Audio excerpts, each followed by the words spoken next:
contact with a guy called Jay Smith, who is a wonderful polemicist and apologist from America, and he really inspired me. He was the first time that I'd met someone who was doing evangelism to Muslims in the same way that I was. So I went to Speaker's Corner a couple of times, and then when I lived in London years and years ago, I used to irregularly visit Speaker's Corner. And then, you know, life took me on a certain course, which led me back to the question of considering my vocation, and how to do that. And that led me to London, and I wanted to get involved in supporting Jay Smith at Speaker's Corner. And the week that I went to find him, because I knew where he hanged out before he went to Speaker's Corner, he told me he was leaving. So he was leaving and going back to America, and he'd done Speaker's Corner for decades, and been one of the sole voices making a commendable defense of the faith down there. And he was leaving, and his first week that he wasn't at the corner, that you could tell the Dawa team was in glee at the thought of not having Jay there and his booming voice. Was my first week there, and I've been going solidly to Speaker's Corner for about 2 years. It is a strategical platform that's of great importance to the church because it's broadcast across the entire world. Some of the Muslim speakers have followers that go into the millions. You're never going to have an opportunity to evangelize that many Muslims in one go.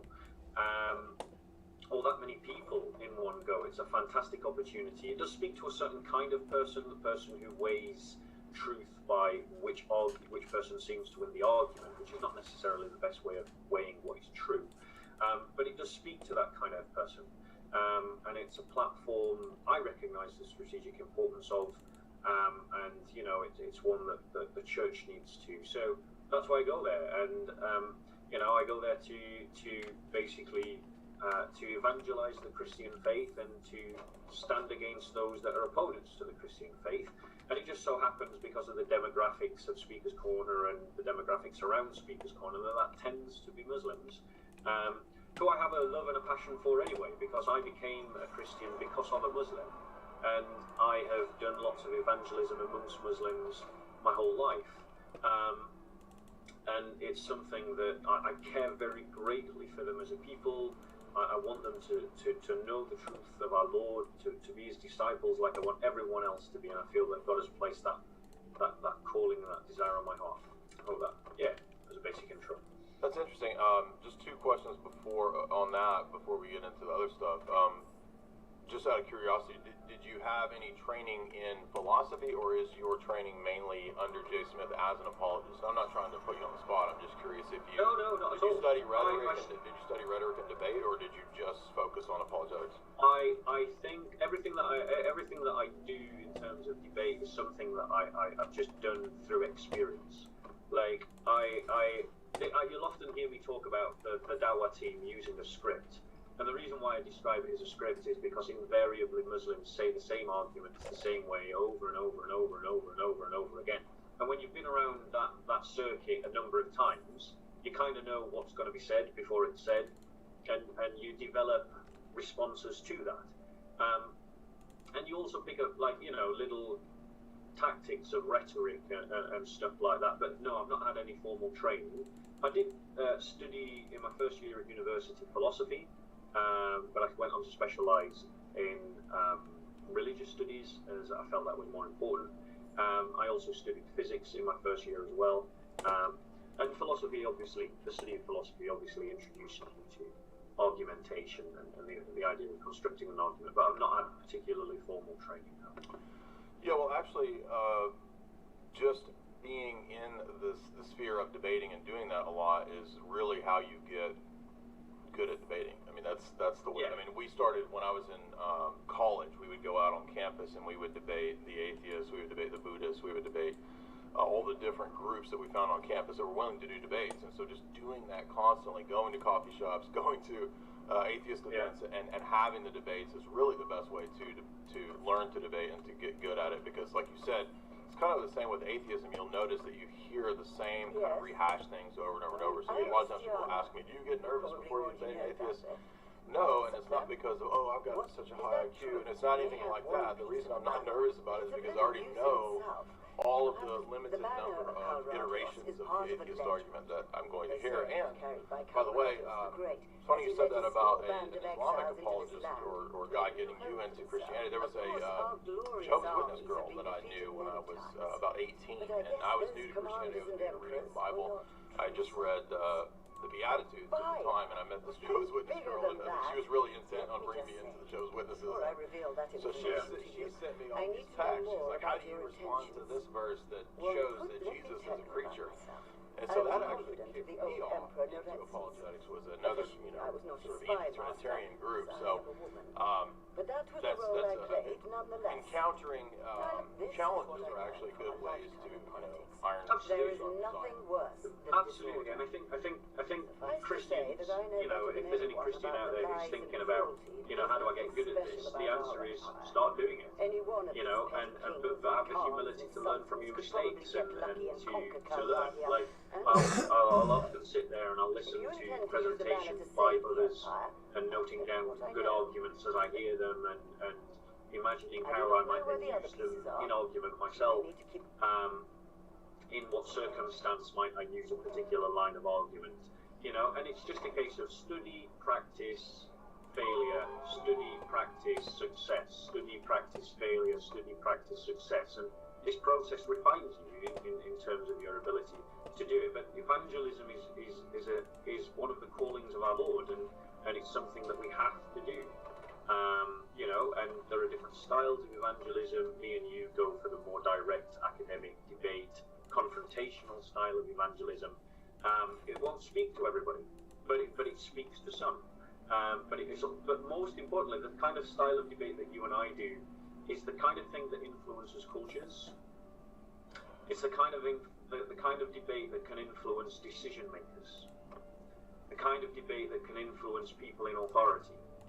It might not win over masses of people, maybe apart from some people who are rigorous and intellectual and follow the evidence where it leads. But it can influence people and it can influence cultures. So it's really important that the church is present in the intellectual debate and not absconding from it for the sake of doing more socially based evangelism. Yeah, I think you're right. I mean, all the church fathers, all the great apologists who really hammered out the doctrine of the Trinity, for example, in the early centuries, they were apologists. They were doing apologetics against various groups that already, in the 3rd, 4th, 5th, 6th centuries were denying Christology, denying the Trinity, denying the full deity of Christ, denying the deity of the Holy Spirit. St. Basil comes to mind as somebody who's very important in that role. But yeah, I mean, if we're not doing apologetics, then we're not doing what we're actually called to do, because that's part of evangelism. You're absolutely right. Yeah, baby. As Paul says, all things to all men. So we want to speak to the academic, we want to speak to the average Joe, we want to speak to everybody as best we can, and God gifts us all with different gifts to be able to do that. So, do you want to move on now to the topics of, like, your experiences of what are some of, I know that Lewis sent me, for example, about 15.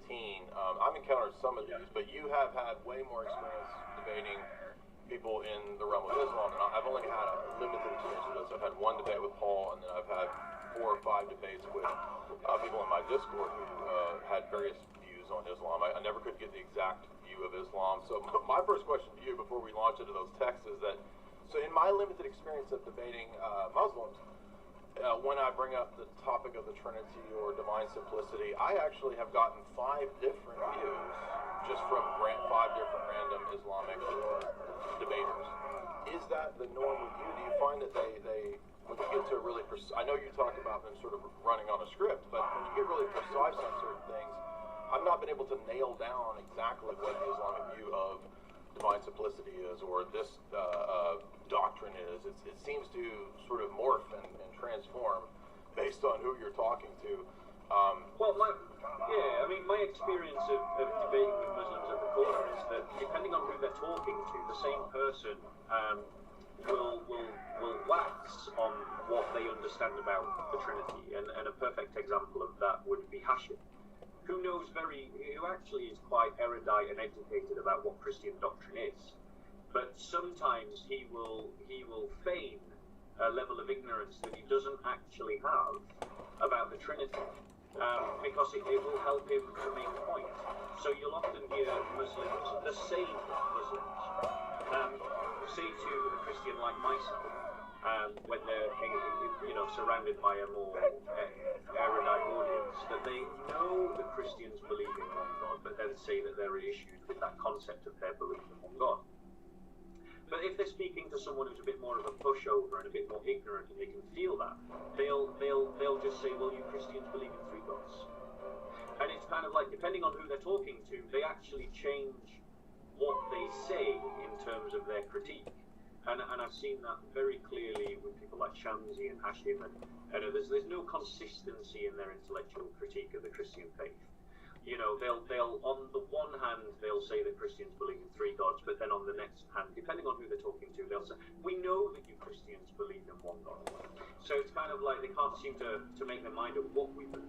And I think the reason for that is because the Quran, they're trying to hold to the fact that you've got a modern education where information is readily available, so anyone can learn that Christians believe in one God. But then you've got what the Quran says, which is in total error, where it says that Christians believe in three gods. And they're trying to balance these two forces together for political gain, as it were, within the argument. What about when you're getting them to be precise about their doctrines, though? Because that's kind of the approach of apologetics that I often do, is critiquing not just the arguments that are being presented, but the actual worldview of the other person. Have you found them to lay out a consistent doctrine, for example, of the unity and simplicity of God? Because I've heard multiple different doctrines of what God's unity and simplicity actually is, and the reason I bring it up is that that's ironic, because when they're refuting or attempting to refute the doctrine of the Trinity, that it's polytheism and all this, when I turn the argument around and get them to try to explain to me how they conceive of unity and multiplicity in relationship to God, I don't actually hear a coherent response. I hear 5-10 different doctrines of what God's unity and simplicity is amongst Islam. And I'm just wondering if your experience is that they actually present a consistent Islamic theology. I don't hear that in their system. Yeah, and I think that's fair.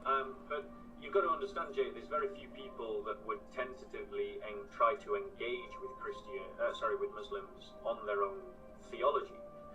You know, we Christians, particularly in the West, are at a disadvantage in the sense that Islam is relatively new to our shores, and so engaging with it intellectually is something that we're not particularly coherent with or well versed in. You know, yeah. We are in a position to do that with Jehovah's Witnesses or with Mormons, but not so much with Islam, partly because all their texts are primarily in Arabic or foreign languages that we can't read. You run fast. So it's only as these texts are starting to be translated that we're able to start wrestling with their vision of God. And the inconsistencies are now becoming more and more apparent, and the perfectly most obvious one, which we'll definitely come into shortly, is this idea that God can't enter into his creation. You know, Muslims have been having a field day challenging Christians about how can the infinite become finite, and how can the all-powerful become limited and become God. But yet, and then they present to the ignorant this idea that their God doesn't enter into his creation. But yet, when you read Islamic texts, it's so clearly apparent that Allah enters into creation. And so all of their arguments against our incarnational beliefs collapse when you start pinning them down. But I think also within Islamic circles themselves, Islam doesn't have the same emphasis on theology as the church does. We Christians define our identity by our doctrine, whereas Islam is very much more focused on the idea of obedience to laws and the obedience of 5 pillars. So it's much more about praxis than it is about theology. And that means that, you know, Muslims don't engage with that kind of discussion deeply. But I think the kind of debates that we need to be having are pressing in on their theology, are pressing in on their doctrines. Yeah. Because actually it's loaded with inconsistencies given the rhetoric that they use against the Christian faith. Let's get to some of those inconsistencies let's start with some of their polemical critiques of us and their arguments, and then we'll move to some of those key inconsistencies that you are familiar with and that you've encountered. So I like that main point, though, because God entering into time and space. Playing a dangerous game here. That's kind of where many of the debates in my Discord with Muslims led to, because when we come to the issue of how does the Quran actually convey truths about God within time and space, that's kind of really where the rubber hits the road for difficulty for them. But they've not thought through. Yeah. They've not thought through the implications of what the Quran actually says, vice versa. That's a good point. Okay, so let's see. One of the first things that you usually hear is something like, "Well, if Jesus is God, then he died and God can't die, so Christianity is a false religion." Is this one of the most common that you hear? I mean, I've heard it. I don't even do many of these debates with Muslims. I've heard it like 5 times already. Yeah, I mean, it's a common argument that's used, and it's based upon, you've got to understand that all of their arguments, all the arguments that are used by Muslims, are aimed at the idea of proving that Christ was not God. That is the driving point behind virtually all of these kinds of arguments.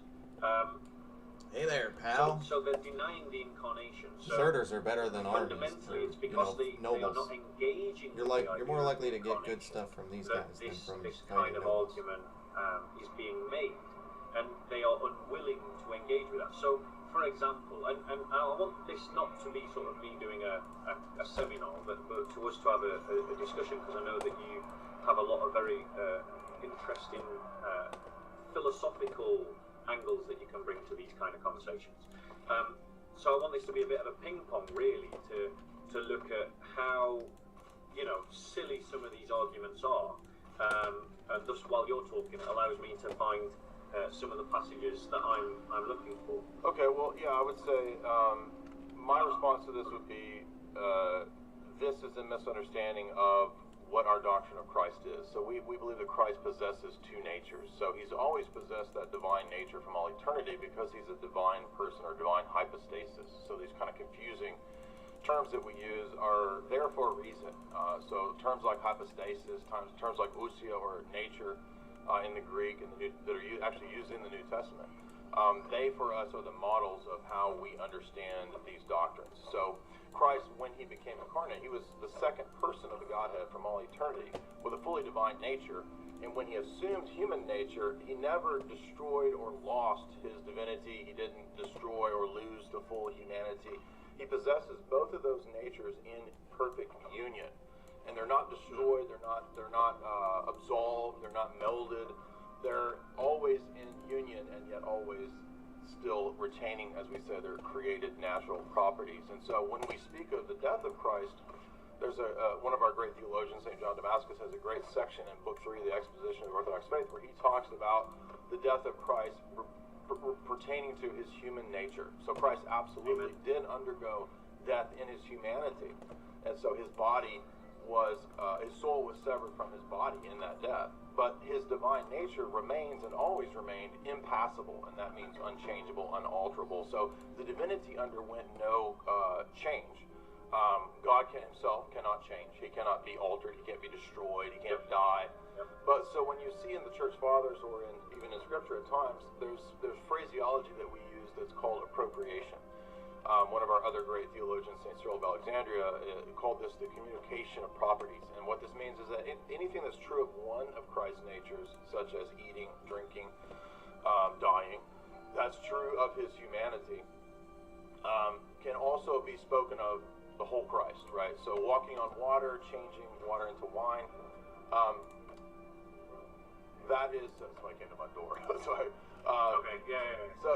So that's true of his divinity, but because Christ is one divine hypostasis from all eternity who assumed human nature, whatever we say we can attribute to the whole Christ, and we mean it in a linguistic way without destroying. It's true. It's not saying that it's just linguistic, but we can say God died without meaning that the divine nature died, right? So Christ, as the single sole subject there present at his crucifixion, Christ's divine hypostasis underwent the experience of death in his human nature, but that does not mean that he, as a divine person, died. And I would just recommend that if anybody wants a really clear exposition of that from classical Trinitarian theology, just read the last 5 or 6 chapters of John Damascus's Book 3 of the Exposition of Orthodox Faith, where he lays this out perfectly. Yeah, and I think this is the thing, is that Muslims who are making this kind of argument, if Jesus is God and God is immortal, how can God die? If they're making that kind of argument, they're not engaging with what Christians are saying. It says in 1 Peter chapter 4, exactly what you've just said. Therefore, since Christ has suffered in the flesh, not suffered in the divinity, suffered in the flesh. He's saying that he suffered in his humanity. It's right there in the apostolic writings from the beginning, that the suffering that Christ underwent, he underwent in his humanity. And so to use this kind of argument as if somehow this dismisses what the Christian faith teaches means that they're not actually dismissing what we believe as Christians. Right. What they're dismissing is something, a straw man of their own invention. And this has been the consistent teaching of the church in the second letter to Nestorius, written by Cyril. I just want to quote a particular passage that is relevant to what we're saying. Let me just bear with us one moment, please, while I find that. Okay, I think it's here. In the same manner we conceive respecting his dying, for the word of God is by nature immortal and incorruptible, and life-giving. Since, however, his own body did, as Paul says, by the grace of God, taste death for every man, he himself is said to have suffered death for us, not as if he had any experience of death in his own nature, for it would be madness to think this, but because, as I have just said, his flesh tasted death. It's kind of like you take a stick and an iron rod and you chuck them into water. One of them sinks below and one of them floats above. The two properties, the two natures experience the same event in very different ways and respond very differently. The divine nature passes over death even though it passes through death. It is not affected by it, whereas the human nature falls into it. And so, I would say to Hashim, who makes this argument all the time down at Speaker's Corner, and to anyone who's listening to this, that if you want to dismiss Christianity, this is a stupid reason to do it. It's not a good reason, because you're not actually arguing based upon what Christians say, but you're arguing on something different. Yeah. A lot of people in the chat are asking the source. I guess they didn't hear what I said, so I'm going to put in the chat first of all the text that I mentioned. What you just mentioned was Saint Cyril of Alexandria responding to Nestorius, and then second letter to Nestorius. And then I'm going to put into the chat the book 3 of the Exposition of the Orthodox Faith that I mentioned. If you scroll down to the last 5 chapters, the whole of book 3 is about Christology. It's an excellent, one of the most profound, nuanced treatises of the fathers. And so St. John Damascus is writing in the 7th, 8th century. So he's reflecting back on basically 8 centuries of Christology, 7 centuries of Christology, and able to sort of synthesize this into one of the first, what you could call perhaps systematic theologies in the Exposition of the Orthodox Faith. But if you scroll down to chapters, I think it's 20, for those that, I just put the link in the chat, you'll notice it's about chapter 26, 25, 26 is where he starts, and then it's all the way down to the end, which is not very long, but chapter 25 is about the appropriation. And this is important because it's going to come into play with a lot of the texts that people of these persuasions, Jehovah's Witnesses, or Moses use, and that's called the appropriation. What that means is that there's a lot of times in text where, for example, Galatians 3:15, we read that Christ became a curse. So what that means is that Christ willingly underwent death for us. Okay, it doesn't mean that the Father, God the Father, cursed another divine person and therefore split the Trinity. It doesn't mean that Jesus is a human hypostasis that underwent damnation from the Trinity or something like that. So these are classic mistakenly understood texts by groups outside of the orthodoxy of Christianity that have used, like, oh, well, if Christ is a curse, then he must have been a separate deity that was cursed, or a separate human being that was cursed, or something like that. You'll notice in chapter 26, he expounds the very thing, again, summarizing 7 centuries of Christian theology on this, the very thing that Bob and I just mentioned, which is the impassibility of Christ's divinity and the passibility of his humanity. And then you'll notice in chapter 27, he goes into the discussing what went on when Christ died, how the second person of the Godhead, the Logos, remained divine and impassible, and the human soul was severed from the human body. That's what happened in Christ's death, and then he will discuss the descent of Christ's soul into Hades. I would also mention, too, for people that want another testimony to something to this that's earlier, there's a famous letter of St. Basil, which is, he's got two that are really important for the Trinity and for Christology. One of those is letter 8. And letter 8 is like a, I don't know, 15, 20 page summation of the doctrine of the Trinity. And Basil wrote that in about 360 AD. So this is pretty early, not too long after the Council of Nicaea. Letter 38 is way more extensive. It's pretty long, and it gets into the nature-person distinction, how we believe that there's one nature in the Godhead and three divine hypostases. So if you want an introduction to how the Church Fathers have consistently taught this, you can read Athanasius, of course, as well. Everybody knows about Athanasius. I think it's an important point to mention, Jay, that Christian apologetics can only be strengthened by familiarity with the Fathers. Absolutely. You know, I'm not citing these as if that means that it's true because I cited a church father. We're citing this as testimonies to the consistency of our teaching is the point. Exactly. The consistency of our teaching. The next one, the kind of argument that Muslims make is the if Jesus is God, why? How does he eat? How does he drink? How does he? You know, this is not befitting of God. This is not. You know, God can't do these things. Because God doesn't need food. God doesn't need water. You know, to put it in philosophical terms, how can God be contingent? We would agree. God is not contingent. God does not need food, and God does not need water. But man does, and because God took on human nature in the incarnation, namely the second person of Godhead, the entire Trinity did not become incarnate. Only the Son, the Logos, became incarnate. And when he became incarnate, we believe that he willed to be in that state. So he didn't need those things, and this is a very important thing. For example, when Jesus was talking to Pontius Pilate, he said, "You would have no power over me unless it was given to you." And because Christ is a divine person, because he is the one who created the world, he actually willed to be in this, what the phrase Paul uses is kenosis, the kenotic state, which is the, you could say, humbling.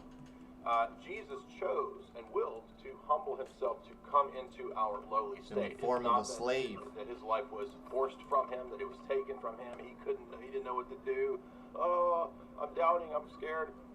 This is exemplified, for example, in the movie The Last Temptation of Christ, that blasphemous movie which presents Jesus as just this dude who's like, man, I don't know if do I want to do this, man? And, he's on the cross and he's doubting, and he's like, man, I could have like a, hippie Jesus, basically. That's not what we believe. But all the heretics and all the cults, they believe that we believe in hippie Jesus, just this sort of doubting prophet.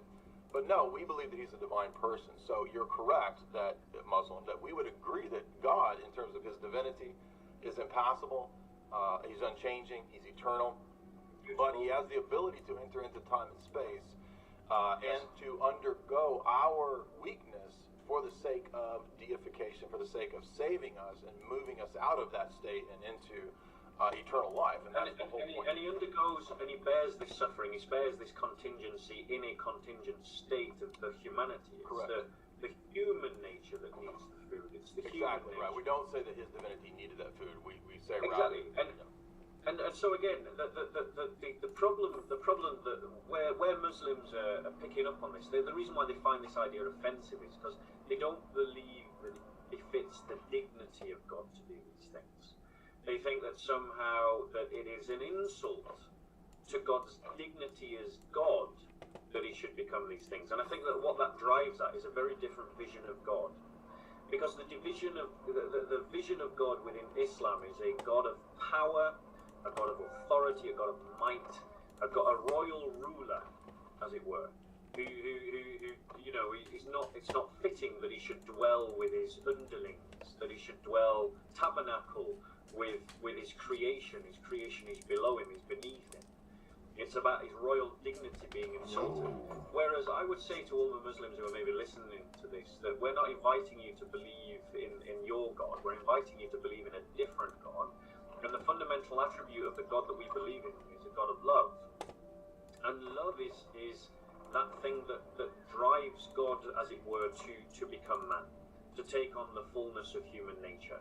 It is an overpowering, not an overpowering as if God is a slave to love, but it's the very essence of his nature that it forms his actions in the way that it guides the way that he wishes to be. That by becoming man, he takes on something that is beneath his royal dignity, but it's because there's a greater something more important to him than simply royal dignity or preserving. I have so many horses, dude. There's this idea of love, and you've got to ask yourself which kind of ruler. And my sort of question to Muslims is, which kind of ruler is a better kind of ruler? A ruler who is so distant and far from you that he only ever sends his delegates and his messengers, and you never see him face to face, or a ruler who, despite the fact that he's the ruler, despite the fact that he has all of his royal dignity, which incidentally cannot be affected or stripped away from him or taken from him by anything. You know, if a king gets covered in mud, is he still a king? If a king dresses as a peasant, is he still a king? You know, does the clothes that the ruler have decide whether he is a ruler? If the queen doesn't wear the crown on her head, is she still the queen? Of course, none of the royal dignity of God is not defined by the fact or compromised by the fact that he becomes a lowly human being. But it does demonstrate something about who he is as a person, that he does become a human being. Yeah, that's a great point. You know, I was going to ask you about. I was going to ask you about the notion of sort of being the slave of Allah. Now, Paul will use that analogy at times where he says, "I'm a bond slave of Christ" and so forth. But Christ is pretty consistent using another analogy as well, of that we are not just made servants and slaves of God, but actually sons of God. And I say this because there's the idea of becoming sons, and that the whole point of Christ doing what he's doing is for our good, and to actually share in the glory that he possesses with the Father. So, for example, Jesus in John 17 says, "The hour has come now, glorify your Son, that the Son might glorify you. For you have given him authority over all flesh, that he should give eternal life to as many as you have given him. This is eternal life, that they might know you, the one true God, and Jesus whom you have sent. I have glorified you on earth. I have finished the work that you've given me to do. And now glorify me together with yourself with the glory that I had with you before the world was." And then he goes on to say that he intends to share that glory with us as sons with him. So Christ actually makes us sons, not just slaves, not just this. If you think of Paul's allegory in Galatians 4 of Hagar and Sarah, the slave girl, and he compares flesh Israel to those who are like slaves to the law.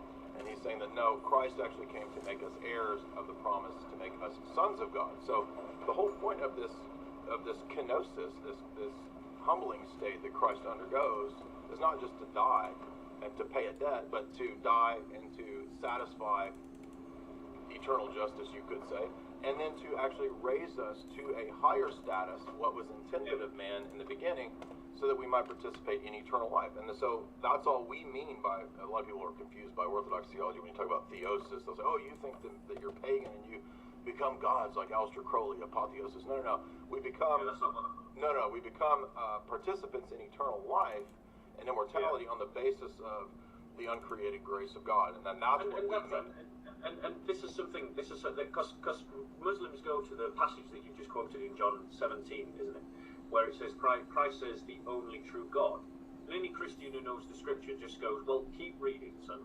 And then what you get to is you get to the bit where Christ says, "And now glorify me, Father, with the glory that I had with you before the creation of the world," thus demonstrating Christ's divinity.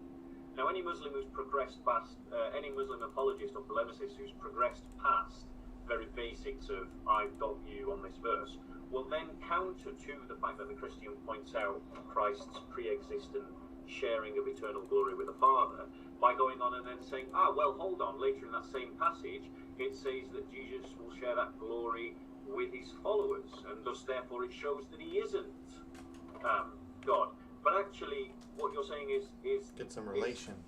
Correct. It's the idea that... Remember that time we fought at that battle, dude? Human form, Christ Hell yeah. is elevating the humanity besties that we have, that when we are in him, when we embrace him, that we are able to share in the divine energy, in the divine attributes like eternality. And here's the thing, Muslims might be scandalized by that, but don't they also believe in eternal life? Don't they also believe that they are going to enter into eternal existence?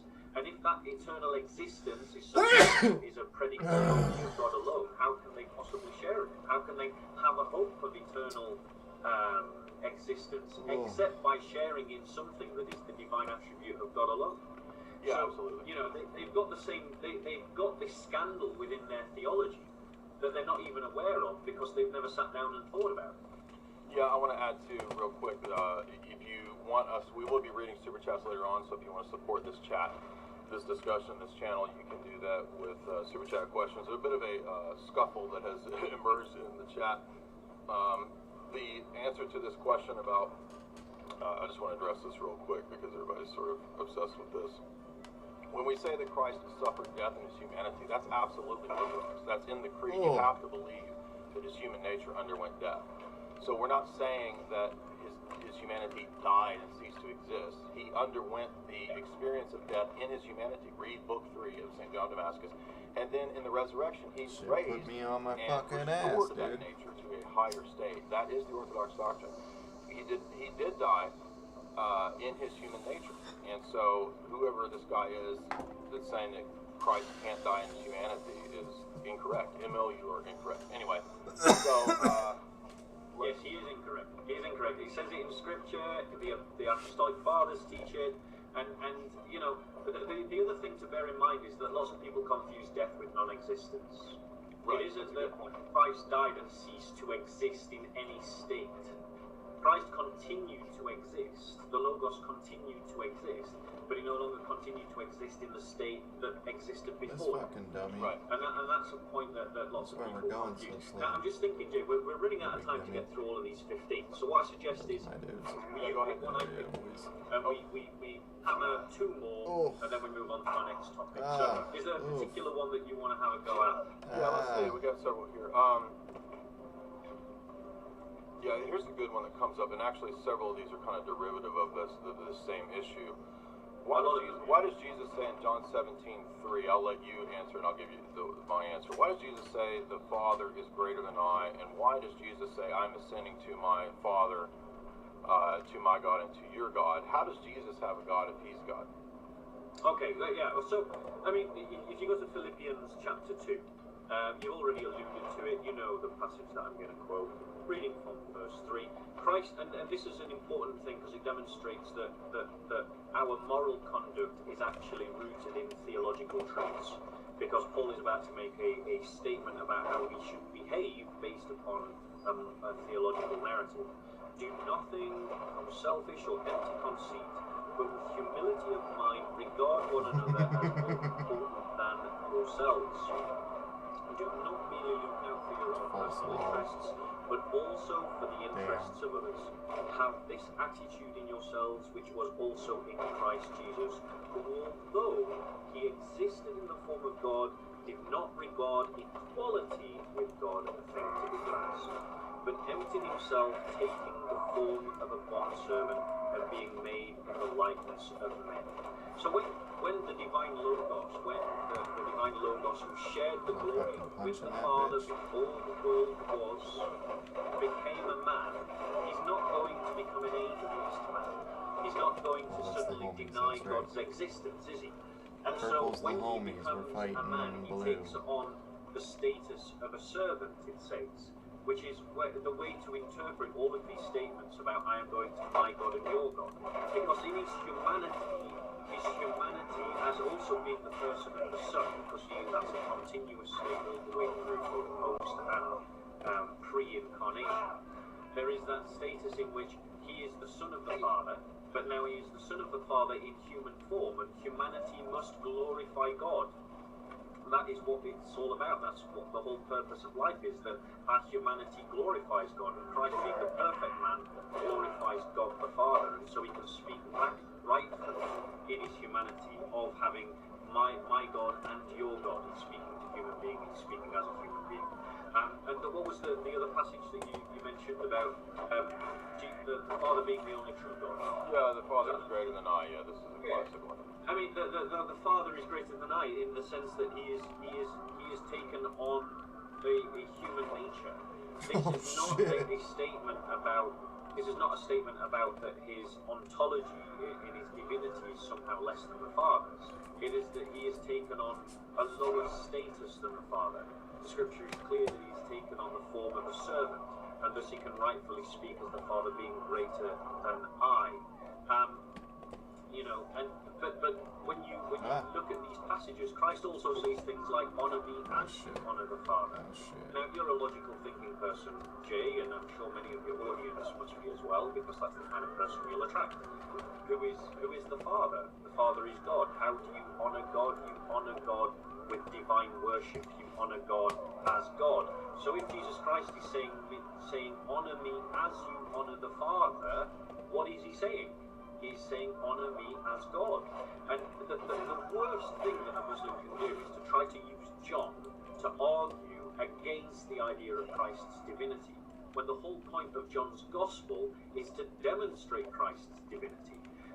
You know, there's another passage where Christ says, "I of myself can do nothing." In that same passage, which is John 5, Christ also says, "Honor me as you honor the Father," and he's saying, "I do exactly what I see the Father doing."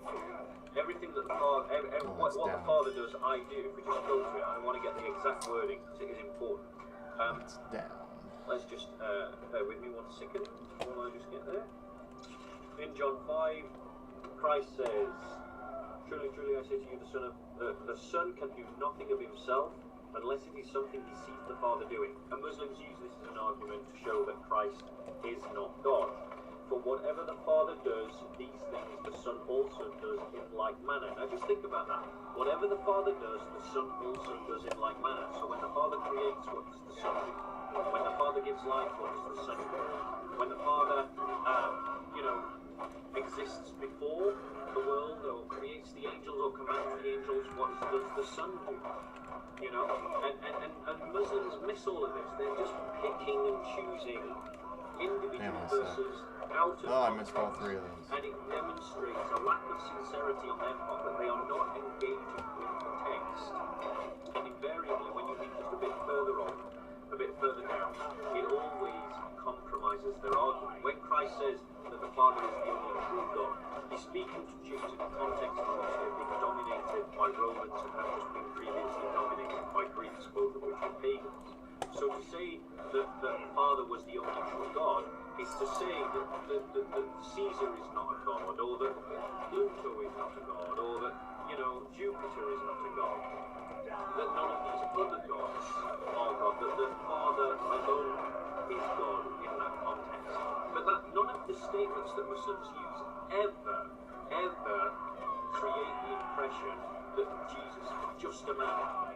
There's always room within the interpretation that Jesus, even when he says that the Father is the only true God, doesn't exclude Christ from divinity. It doesn't exclude Christ from divinity. It doesn't say that I am just a human being. When Muslims say, "Well, show me where Jesus says I am God in these words," well, show me where Jesus says I am just a human being. It doesn't say that. It's a silly form of argument. But yeah. Well, of course, and he actually does say many times over, "I am."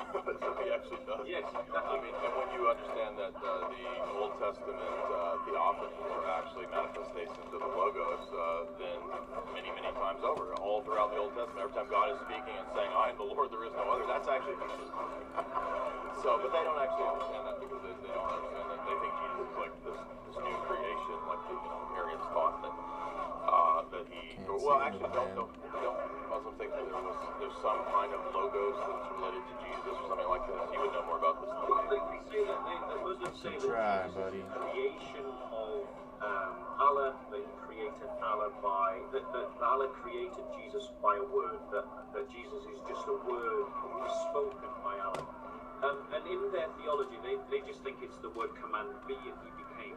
It's kind of like that. But I don't think they thought through the implication that it's the Quranic text.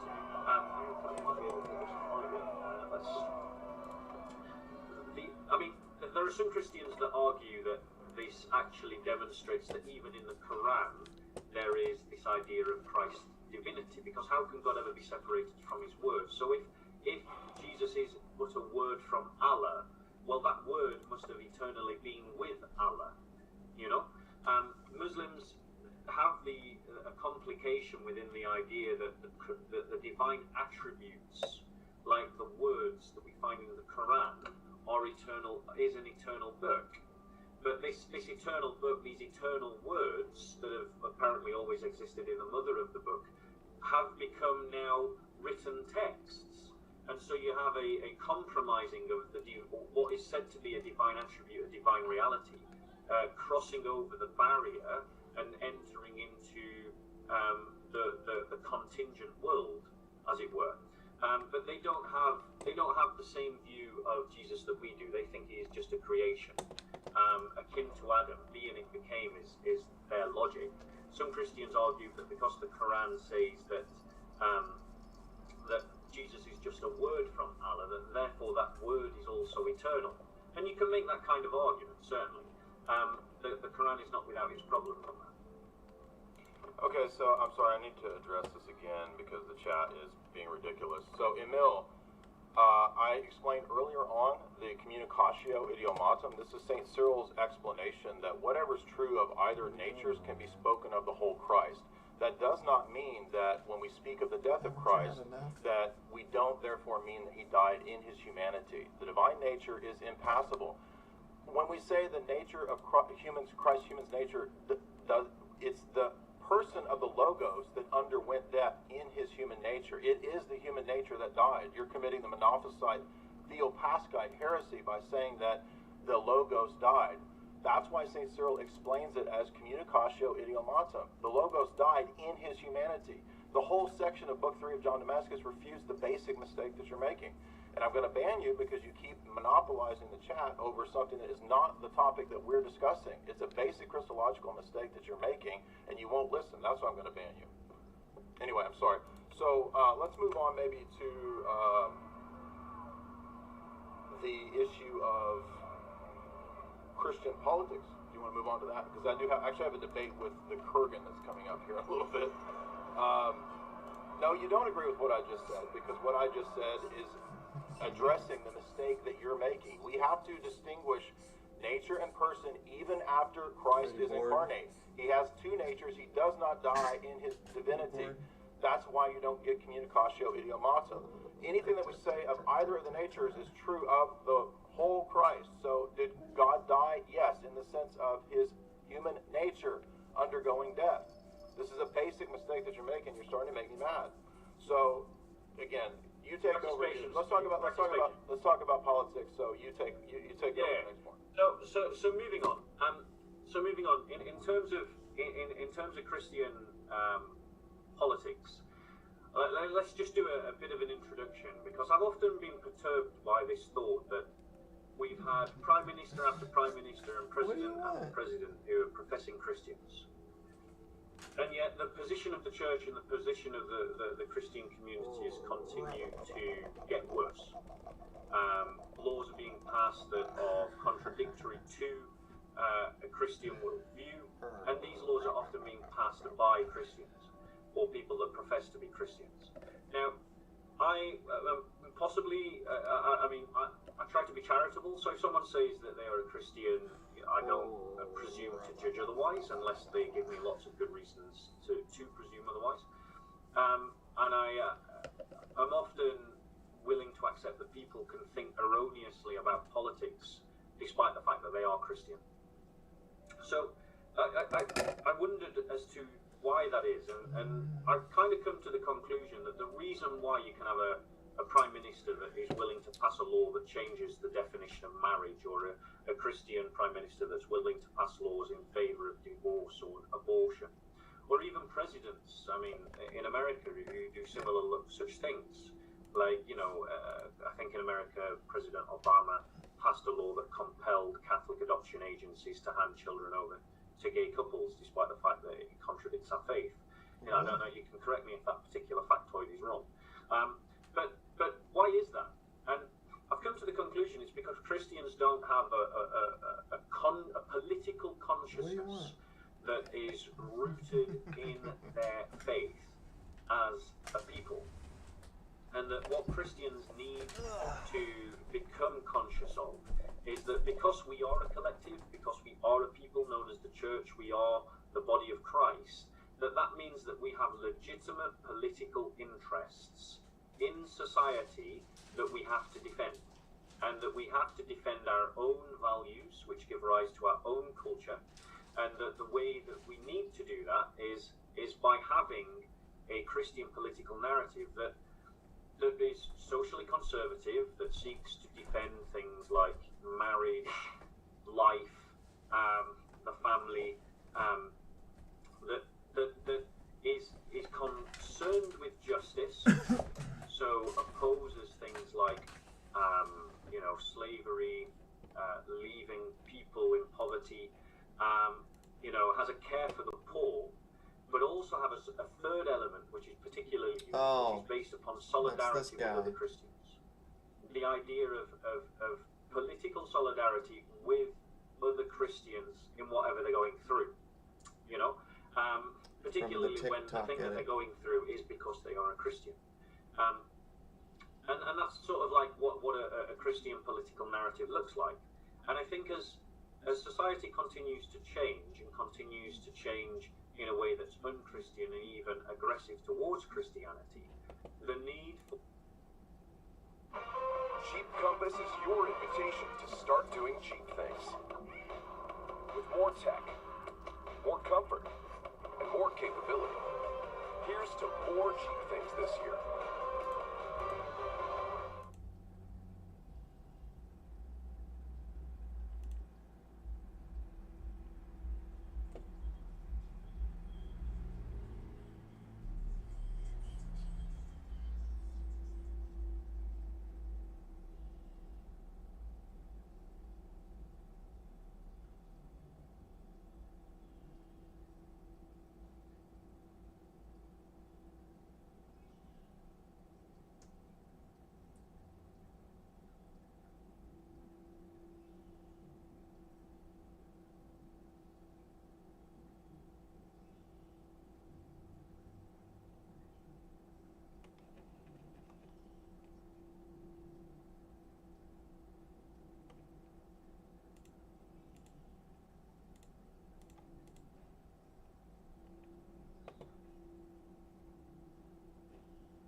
Shout out to the chat.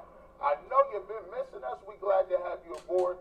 Let's get locked and loaded and get off into this draft. We're talking about Spencer Fano. We talk about Casey Concepcion, and we talk about not Guardians, but the Cavs in this hour as well. But before we do that, guys, excited about the picks? Excited? I know a lot of people maybe you had an opportunity to sleep on it a little bit and get a little bigger perspective of what the Browns did. Do you think people would be more excited about Bono now? Yeah, I think they're solid, sensible picks, and I think it was solid, sensible from a strategy standpoint and how they handled it. They have all sorts of weapons, ammo, flexibility for tonight. They need weapons. It would not be a surprise at all if they went back to offensive line and back to wide receiver, given the state of things. So I think you look at it and say they didn't get cute. They added a little bit, which will result in at least one starter has to. We know they need a good draft. We know they had screaming needs of these positions. They made the decision to go tackle then wide receiver. And yes, if it wasn't your guy or you wanted more, I understand. But like the reality is, these picks always make sense, and I think they make sense going forward. That kind of thing. The one I didn't want was Proctor. We can call you. That's the only one that I was like, oh There are man, you I can make your own. Kind of got that a little bit right now with Juwan Jones. yeah, there was just too much of it. So short of that, like I was fine with wherever they went. I like the fact that Your clan they must sort of be started the intact. run You cannot on be pledged linemen. to an They had their pick of Your everyone. clan It's funny, renown must have 9 spread go in the far first and round, wide and also, yet of course. none of them go in the I top 9. recommend that you have as large an So, army as you can gather. you know, obviously a lot of defensive guys go in the top, and then they started the run on linemen, so they had their pick of everyone. Now you got to trust the scouting, and if you don't, I get it. We talked about that in the first hour a little bit. I get if there's some When you are ready apprehension to of, declare your you know, these are the two positions that instruct the governor of your Gary country to struggled have the a most to fill proclamation read out through throughout trades, your land. drafts, whatever. And now that's what you're burning your top 2 picks on. But, you know, I think the flip side of that is that this is the biggest pool that they've had to pick from to be using first-round picks other than Jed Wills. I know that was the one that stands out to everybody is that's the confident they want to use. Fano did play on the left side before, so it's not completely foreign to him.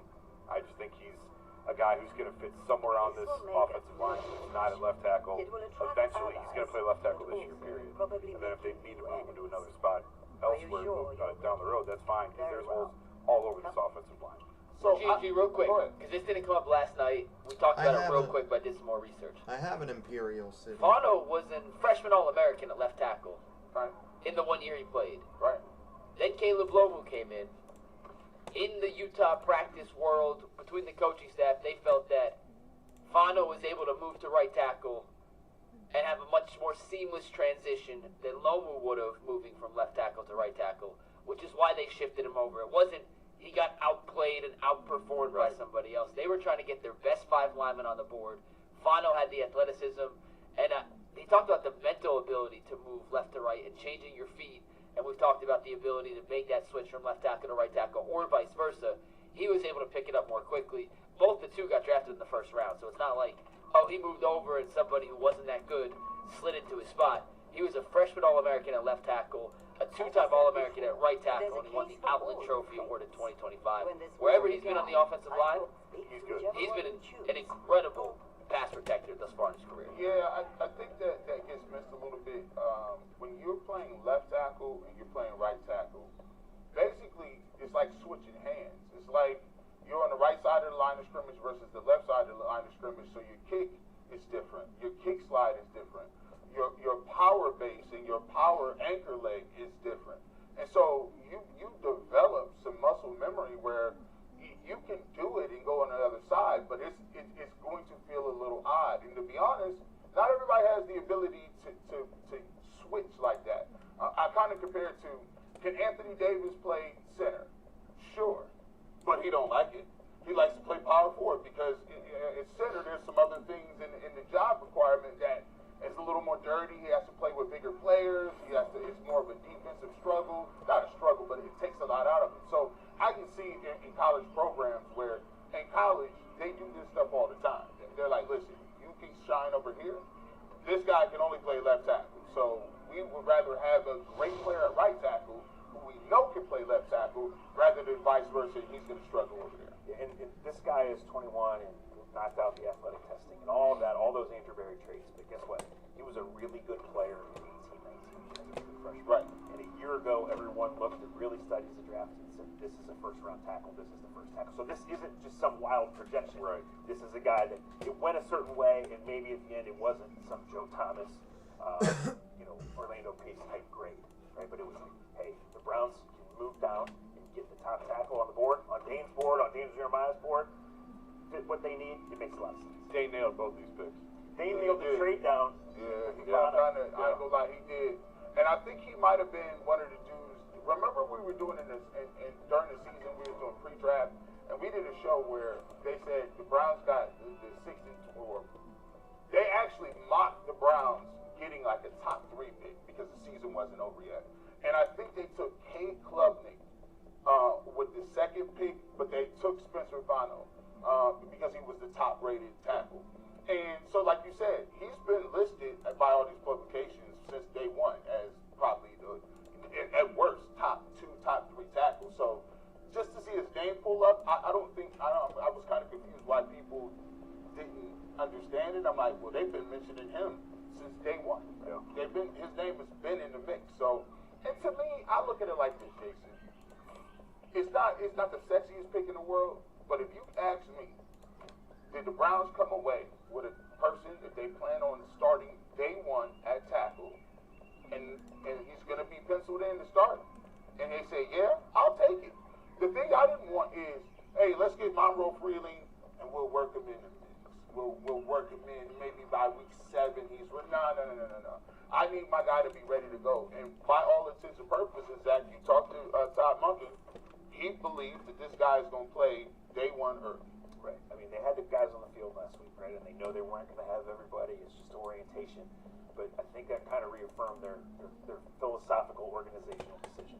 Hey, when we get back out for real practice, when we start getting ready, we got to know who we're going to play. We got to get this guy ready. He's not going to be perfect. He's not going to be maybe great on week 1. But we've invested heavily in a new left guard. We're building this step by step. This is a big step. We want him in there immediately. Let him go. Let him learn. See where it goes. Steelers take offensive linemen every year in the first round. Yeah. It works out pretty well for them. I am glad that they were robbed of Mekhi Lemon because I don't like you getting him. But yeah, like the run on tackles, we'll kind of talk about that too. Is like you see where Fano goes, and then you see Proctor, and you see Blake Miller, and you see, that just goes to show you. Do you guys believe that there wasn't that much of a difference in the minds of the NFL between these tackles? Some might like Proctor's size. Some might like Bono's athleticism. Some think Blake Miller is. They just gotta not let him get fat over the fucking off season, dude. That's what happened to fucking 79. It was a preference thing in terms of the tackle. I do, and I think part of that was there wasn't a true left tackle until further down the board. Freeling and Love were just not ready yet, right? Maybe not week 1, day 1. Whereas they thought Fano was better than that. So, yeah, we'll see where he ultimately ends up. But it looks like he's going to be Brown's left tackle. 7 of them in the last 3 years, G. 7 different starting left tackles in the last 3 years. 12 different starting quarterbacks in the last 3 years.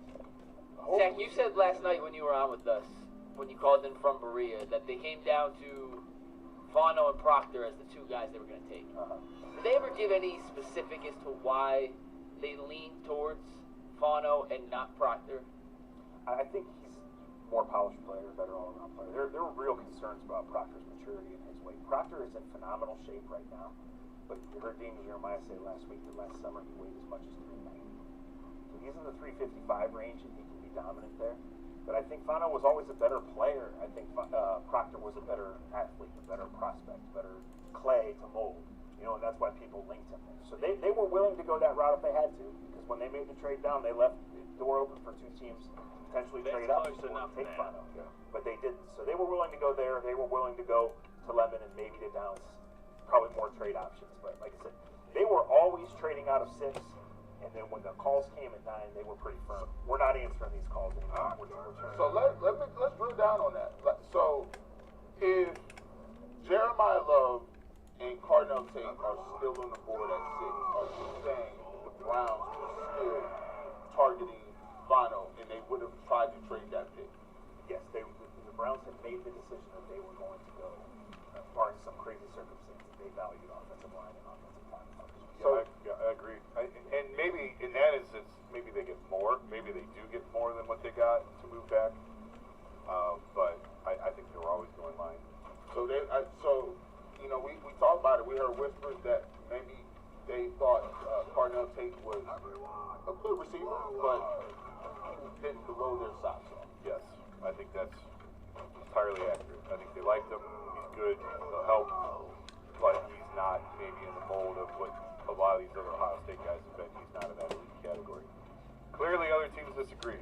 So, when he went, I was a little surprised he did go off the board at tight. It was kind of like, They need a receiver, though. You got a young quarterback who you are fully committed to. Yep. You don't have a ton of weapons. Yep. You have a new head coach who's a defensive mind. You have an offensive coordinator in Brian Daboll, who got fired from his last job because his offense wasn't good enough. I think Jeremiah Love very much would have been in play if he was there at 4, but the Cardinals shocked the world by taking a running back at 3. At that point, it's hard to argue that Tate wasn't the best offensive option on the board if you're not going with an offensive lineman. So all right. So we put that to bed. So that's 2 guys we can cross off the list. Let's see what now. Jordan Tyson. He got taken off the board at 8 by the Saints. Do you think if he was available, if they didn't take him at 8, the Browns would have passed on him too? Yeah. Injury history. They could have had him at 6 if they wanted him. Yeah, they could have taken him at 6. Yeah. He was in the mix. He was a player that they liked, and a lot of teams liked. But I think they were the injury history is what pushed them, and just the decision to evaluate. That always. I believe that if Jordan Tyson did not have the injury concerns, I think he's the first receiver. I think that the concerns really pushed him back to a point where it's like, I don't know if we can wait on a guy like that. Either never going to tell us what the real grades are or how close things really were. They'll give us what the numbers have. But I think it was kind of a two-guys situation. Whoever's going to be playing quarterback late this year is probably going to be you take Jordan Tyson, now you're into the second or third tier tackle. They wanted to be in the first tier of tackle and then go target a receiver section. I think eventually we'll be the slot guy plus that. And later on, maybe even as early tonight, get that true big outside receiver. Yeah, I think, again, I try to always tell people, this is like, don't be G. Bush. You have to learn to be a guy who can come back and say, listen, it's still early. And I know I don't never say it's still early. But all remember, last year I said, Carson Schlesinger. Who's Carson Schlesinger? You quit over Mason Graham, and then you freaked out over Schlesinger, and But boy, it goes to show you never know. You never know. When we get back, we don't know about this guy, but he can make some plays. We get to KC Concepcion, gadget guy, receiver, outside of the environment. We'll talk about it next week. Yes,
left on the board, it's fine. I said in the first hour, my only quibble is I'd like to have seen him go up to get Mekhi Lemon into it. Philly did move up to 20.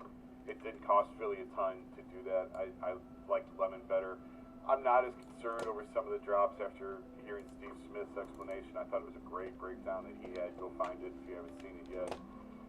You know, Andrew Berry dismissed it, of course, last night, saying every receiver has drops except Larry Fitzgerald. And they tried to, and a lot of people framed it as it's more of a concentration thing.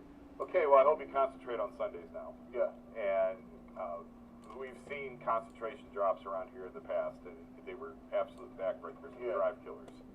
So I get it with the explosiveness. I didn't love it. I've never just, I just been pleasing on Concepcion. I feel better about it today after sleeping about it after hearing from people that played down before. But overall, I can't argue with any of it. I would prefer Mekhi Lemon in that spot to move up and get him. Yeah, I like Makai Lemon. I just love his attitude. That's a fairly large dog. Like he plays. He's under 6 foot, but he plays like he's 6'4". He can run all the routes. He got sneaky quickness, sneaky speed. He'll fit in very well in Philly. I liked him a lot. I'm just glad the Steelers didn't get him. The way they were looking, I was like, man, this guy reminds me a lot of Hines Ward. But in terms of Casey Concepcion, I had him rated as right underneath. He was one of the first guys underneath Cardinal Tate, George Tyson, and Makai Lemon. I had him rated right with Zachariah Branch in that area. Is another name that's still on the board.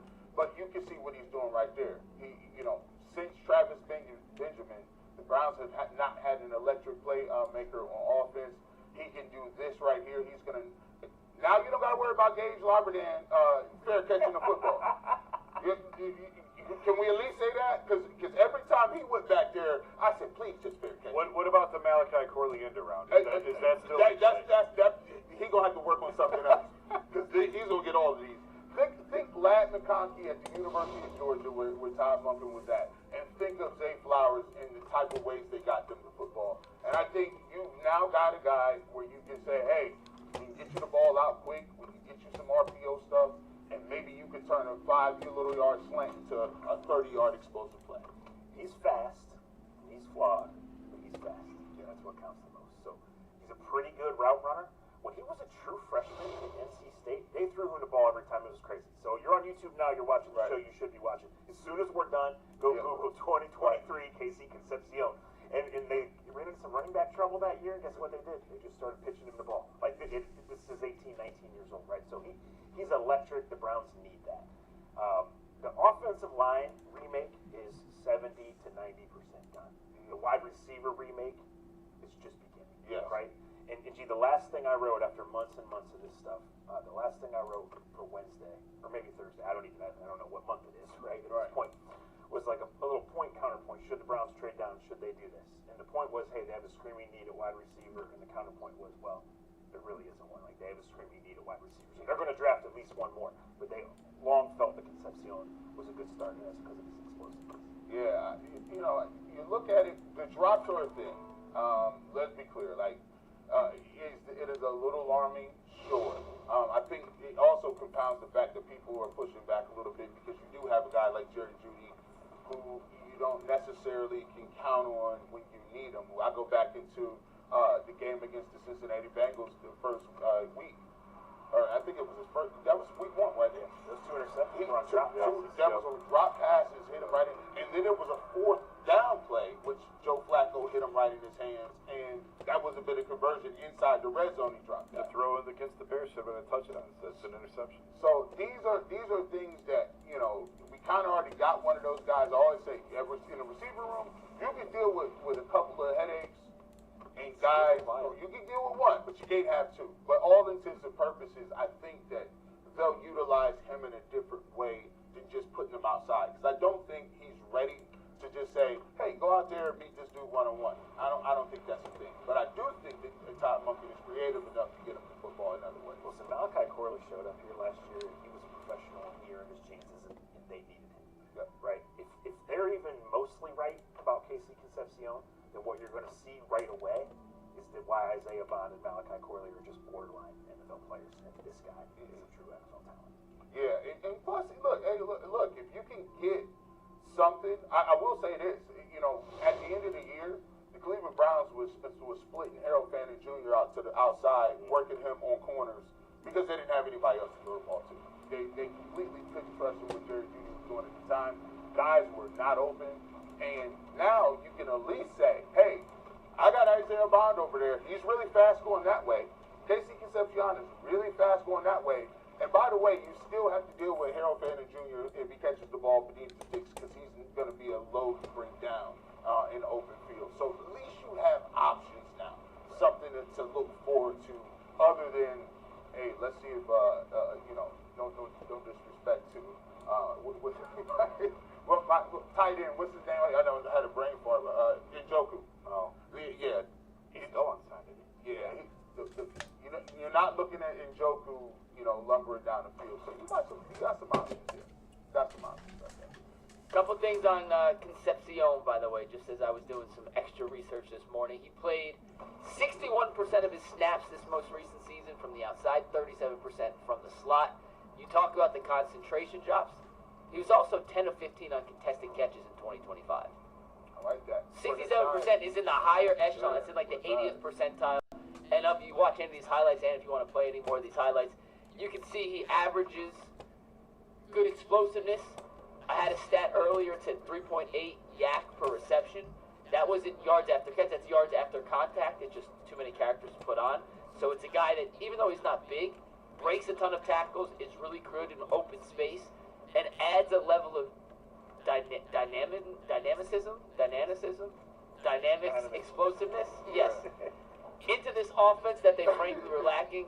And as a returner, he was a first-team All-American unanimous returner in the return game last year for the Aggies. He had 2 punt return touchdowns. We can't show you the LSU one because I can't find any All-22 footage of it. You can see the one against UTSA and one of the other highlight tapes we have of Concepcion. That's one of those contested catches. But he was the unquestioned best returner in football last year. And if you're looking for any individual tape, if you want to get a good feel of what Casey Concepcion can be, go watch their tape against LSU last year, where Mansour Delane, the 6th overall pick, and Concepcion were lined up one-on-one for a lot of the night. It was a heck of a battle, and if he could do some of the things he did against Delane, who obviously went 18 picks higher, I think he's going to have a pretty good shot to be a really effective receiver against some other quarterbacks in the NFL immediately in this Todd Plunkett style offense. I think what you got to realize too is you got to look at this thing as an overall draft class. Last year when you came away with Mason Graham, and your first 2 picks was Mason Graham and Carson Schwarzenegger, we kind of looked and said, what are we doing here? But as you get into the second round, you add Banner, you add Chuck, then you got Dylan Gabriel, and we was like, what are we doing here? Like, but you got Dylan Sampson, you got Shedeur Sanders. But if you think about the totality of the draft, it looks a lot better when you have pieces and parts put into it. So you got Fano and you got Casey Concepcion, but Concepcion looks a lot better if you are able to get Ted Hurst, Brazel, or another bigger receiver to complement where he lacks. So I think that's the way to look at it. I think people put some will be fucking armor on. We get into guys that we're looking at. Look at you. I'm glad you What is this? I did go with the bigger type receiver at 39, but I am What are you fascinated. doing out here? I don't know about you guys. You're somebody's Not at wife 39. or something? Yeah, but as a guy a little bit later on, raw size, speed, combination. I mean, I don't know if the Browns are the team that's going to develop a project receiver. Right. But man, there's a lot there to like about it. Give me some of those raw materials. I think we had a couple of super chats talking about the receiver. Yeah, related to this, so let's do a couple super chats, then we'll take a break. When we come back, we'll do the ideal day 2 outcome for the Browns. But a couple super chats. Bill Rodewald says, once Tate and Love were gone, my fantasy of weapon first was gone. I hope they take a cornerback at 39. Mr. Rick Secker says, if Boston and McNeil Warren are both available at 39, who you taking? We'll tell you in the very next segment, because those are 2 guys we are going to talk about. Rick Secker also says, Barry nailed the draft last year. He's off to a solid start this year. Will we ever know how much influence Dee Podesta had on the bad previous drafts? Jason, Zach, do you believe Dee Podesta was a bigger influence than maybe some of us want to believe? No, I don't.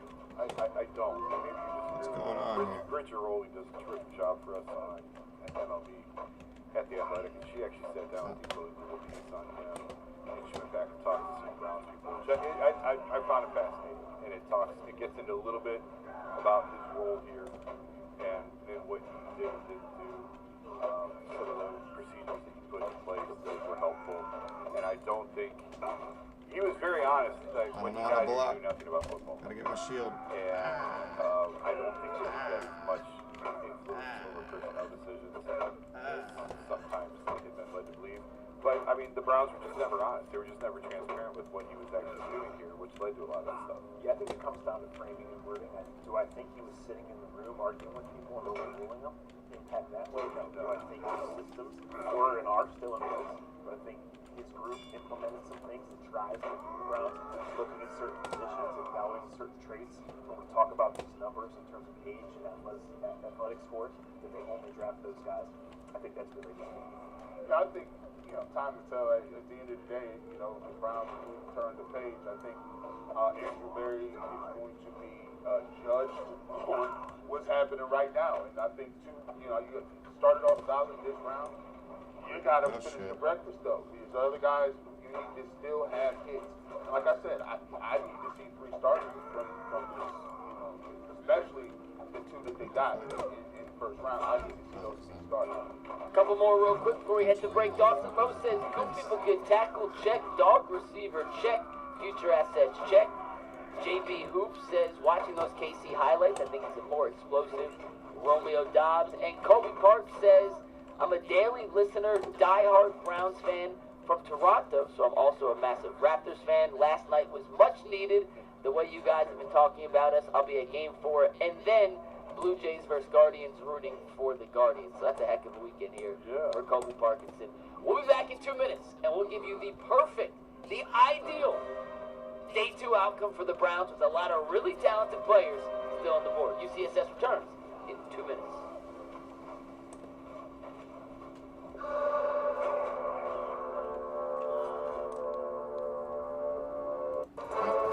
Song. 7:30, exclusively on YouTube, just on YouTube. We'll be giving you about an hour's worth of content and instant reaction when the Browns are on the clock at 39. We've seen the new round 2 mock drafts come out this morning based off what happened in round 1. These are the projections for the Browns. ESPN has the Browns taking Chase DeSantis, the offensive guard from A&M. CBS has the Browns taking Emmanuel McNeil Warren, the safety from Toledo. The Athletic has them taking Colton Hood, the cornerback from Tennessee. Walter Football has them taking Zion Young, the edge rusher from Missouri. And NFL.com has them taking TJ Parker, the edge rusher from Clemson. 4 defensive players, only 1 offensive player, and that offensive player is an offensive lineman, which is very different than the guys I asked you to tell me who you would draft at 39. Jason, start us off. What's the ideal pick for the Browns at 39 if this player is still on the board? Well, I'll start by saying I like Zach Ilgees better. I just don't think they're going to be there. Yeah. I think they're going to go before the Browns. Obviously, the Browns can trade up, but the Browns stay put at 39.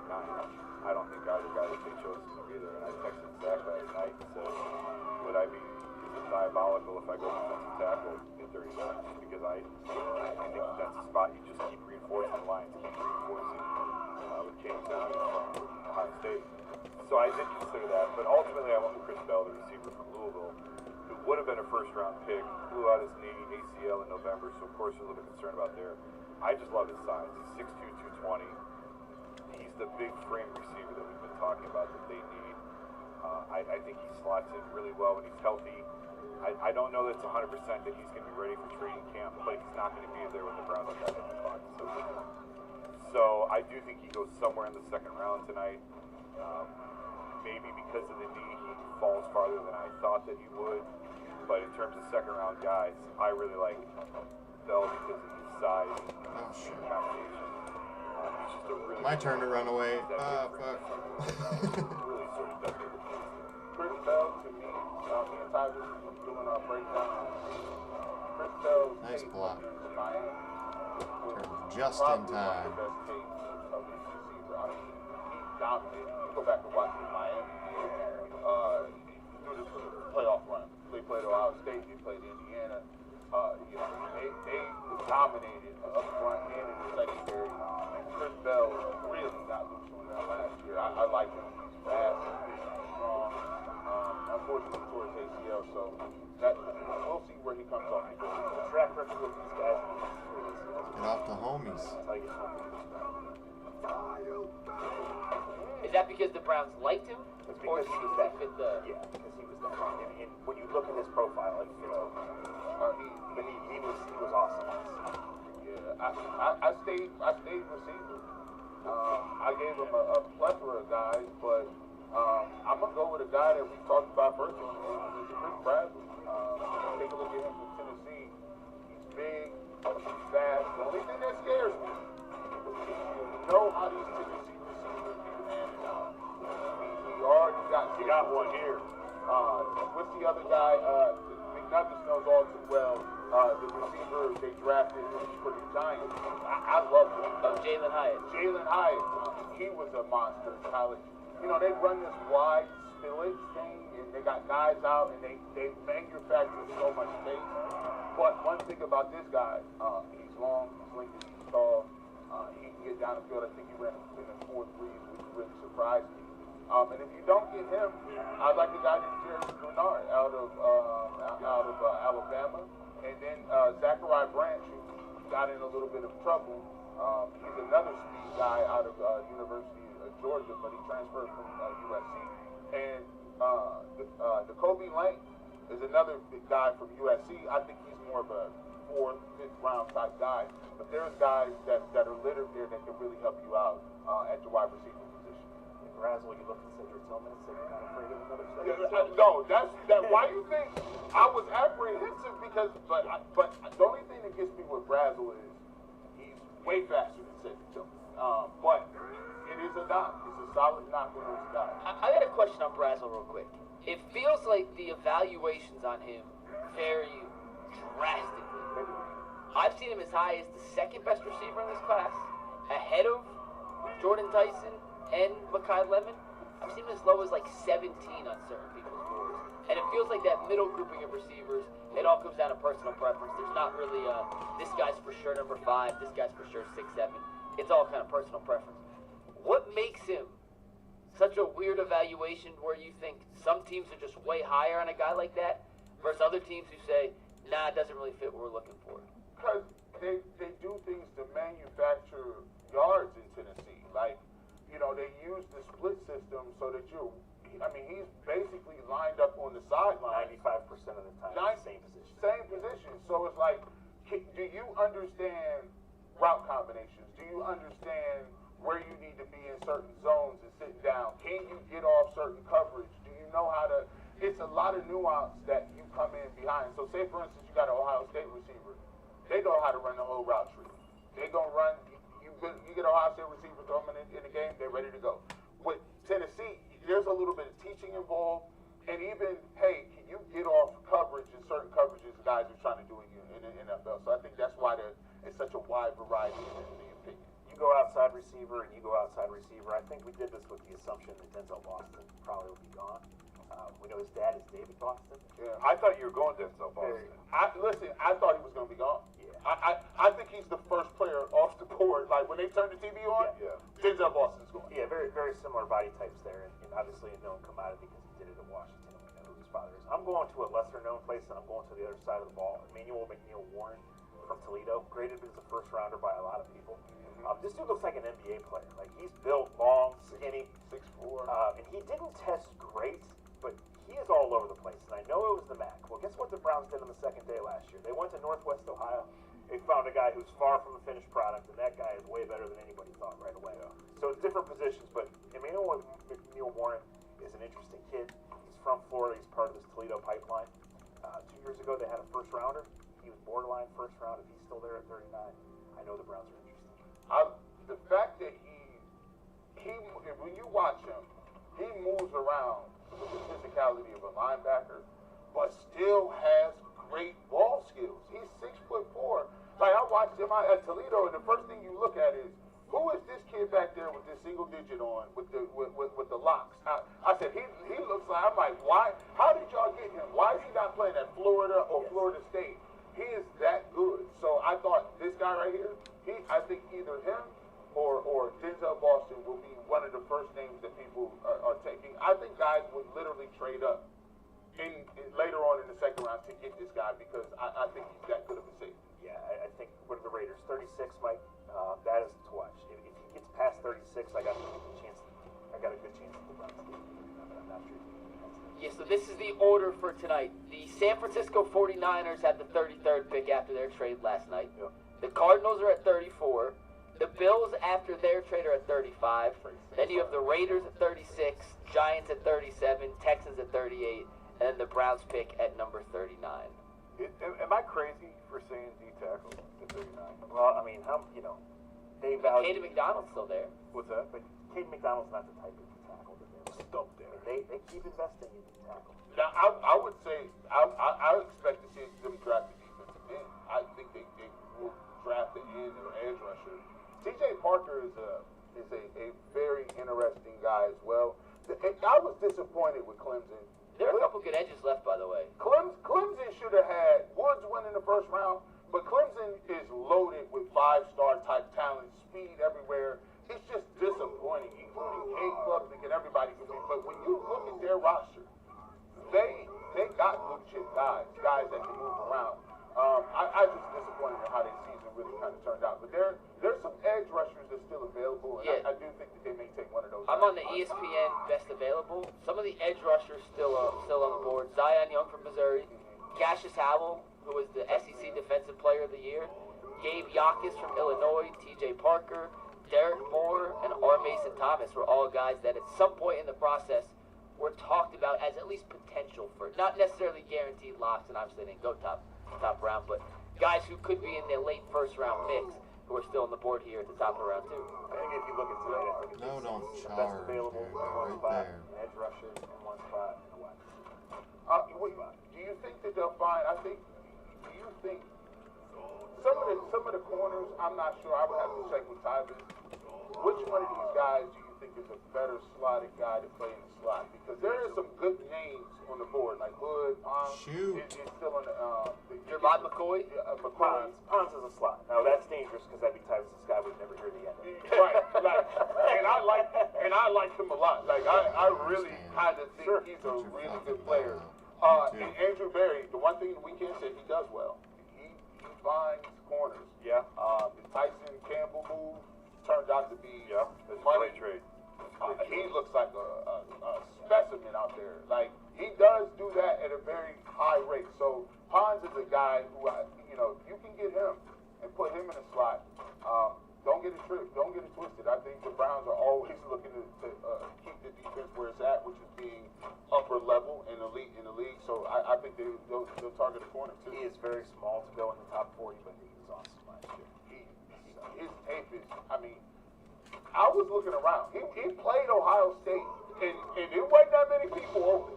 And let me just tell you that's one of the biggest compliments in the world. Now, he had one cheat code. Jeremiah Smith was his high school teammate, so he knew. He was really good for the whole back half of the season and that whole play. In those 70s picks, I would like to see the guard. Either one ready to start right now, or if not ready to start right now, if Tevin Jenkins is the starter right this year, a guard who's ready to step in and start next year. I'd really like to see another lineman / guard. Give me a name, Jalen Farmer, right guard. Okay. Just one of those things you can look and say that's an NFL offensive line. Yeah. Do you think they would be in the mix for a center? I do. I think they see Elton Jenkins as the center right now, but they're open to flex. So if the right guy is there, yes. Okay. Yeah, I think Jenkins is the starting center and Whippers the backup probably. Yeah, because Whipple's under contract for one more year. These are some of the guards available today. Chase Basantis from A&M, Emmanuel Bregnon from Oregon, Brian Parker from Duke, Inez Cooper from Miami, Jalen Farmer from Kentucky, the top 5 offensive guards still on the board according to ESPN. And as far as the centers go, you have Jake Slaughter from Florida, Sam Heck from Kansas State, Logan Jones from Iowa, Connor Liu from Auburn, Trey Zune from A&M, and Parker Brailsford, who Zach had mocked to the Browns in his final mock draft. So, I mean, if it's Basantis, still possible. Starter day one. Yeah, he's going to go in the first 5-6 picks. Now, you know what's crazy is you might have a chance to not even see no quarterbacks. No, I think you'll see a few. Who do you think is the first one to come on the board? If some team thinks Carson Beck could be an NFL star, I don't think he is. But I think Beck goes. I think Beck, Aller, and Nussmeier all go today. Well, no, I shouldn't say that. I don't think Today's only 2 and 3. I think Nussmeier and Beck go tonight. Carson Beck is the biggest. I would love to talk to Mr. Todd Monken about him. Hey, what do you think about Carson Beck? To me, he just seems like the biggest wild card in the world. Well, you might get your answer tonight about 9:30. Right. What? Let's see. Oh, goodness. Oh, God. I don't think the Browns will do it. Hey, listen. Browns history says they're going to take Diego Pavia. Oh, Lord. That's crazy. You got Pavia and you got Dylan Gabriel in the same roster. Dylan Gabriel's the one, Dylan. Like, they're going to have to combine them like a transformer. They're going to have to transform. They're going to have to take both sides. They're going to have to use the guitar earrings. They're going to have to just fuse. Hey, is Pavio, Pavio Gabriel? That would be crazy. Yeah, definitely, that's crazy, man. When we get back, man, what was crazy is the Cleveland Cavaliers. They got smoked on the road. We didn't expect to see that. How did they bounce back? And can they close this thing out coming back 3-1 to Cleveland? We'll talk about next week in CSS.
Turned the ball over way too much.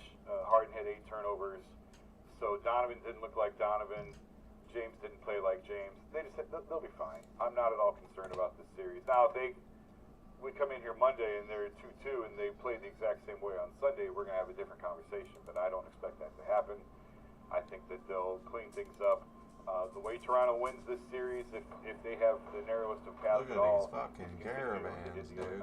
Turn them over crap. and make shots. I don't think Toronto has the firepower to sustain the 3-point shooting for 3 more victories, and I don't think the Cavs are going to shoot it that poorly the rest of the way. So I'm not worried at all. I think you got to be, ball handlers have got to be tougher at the point of attack. They allow them to play, physical. And I don't think our guards handled it well. Too many times, they forced them into, switching positions, and they just didn't play with enough force and enough intention, on the offensive side of the basketball. And plus, too, if you're not going to hit your threes, the knock on the Cavs is they go as their offense goes. There's a lot of times when those shots aren't falling, they tend to fall back a little bit and revert on the defensive side of the ball. So I want to see you running, you let Battle, a guy named Battle come out here and just knock down threes. I want to see more attention to detail and get these guys off the spot a little bit, physicality, rebounding, and trust me, you got to have your 2 lead dogs, got to be your lead dogs. So Donovan, he's allowed to have a mulligan. I think he'll be much more aggressive this game than in Game 4, and I do think the Cavs win Game 4 and get ready to come home and close it out. More aggressive Donovan, Scotty Barnes, I think they used everything they had. Scotty Barnes was actually limping at the end of the game a little bit too. I think RJ Barrett has played well, but in general, if you get the Cavs to be back focused, I think it woke them up a little bit. And trust me, hey, the Sixers beat the Celtics. I mean, there's some dogfights going on. Atlanta's up 2-1 on the Knicks. Yeah, these playoff series. Say what you want about Adam Silver. The play-in works. The play-in tournament is money, and playoff basketball is alive and well. Like the competition level and the skill sets available and the way they play, it's must watch every single night. I've said for a year I like the Hawks. I like what they're building. I like their length and athleticism. I didn't think they were ready. But I mean, our colleague Joe Varden, I was talking to him before Game 1. He said, I think Atlanta's going to get them. I think Atlanta can beat the Knicks. And so far, he's right. The Hawks are 2-1.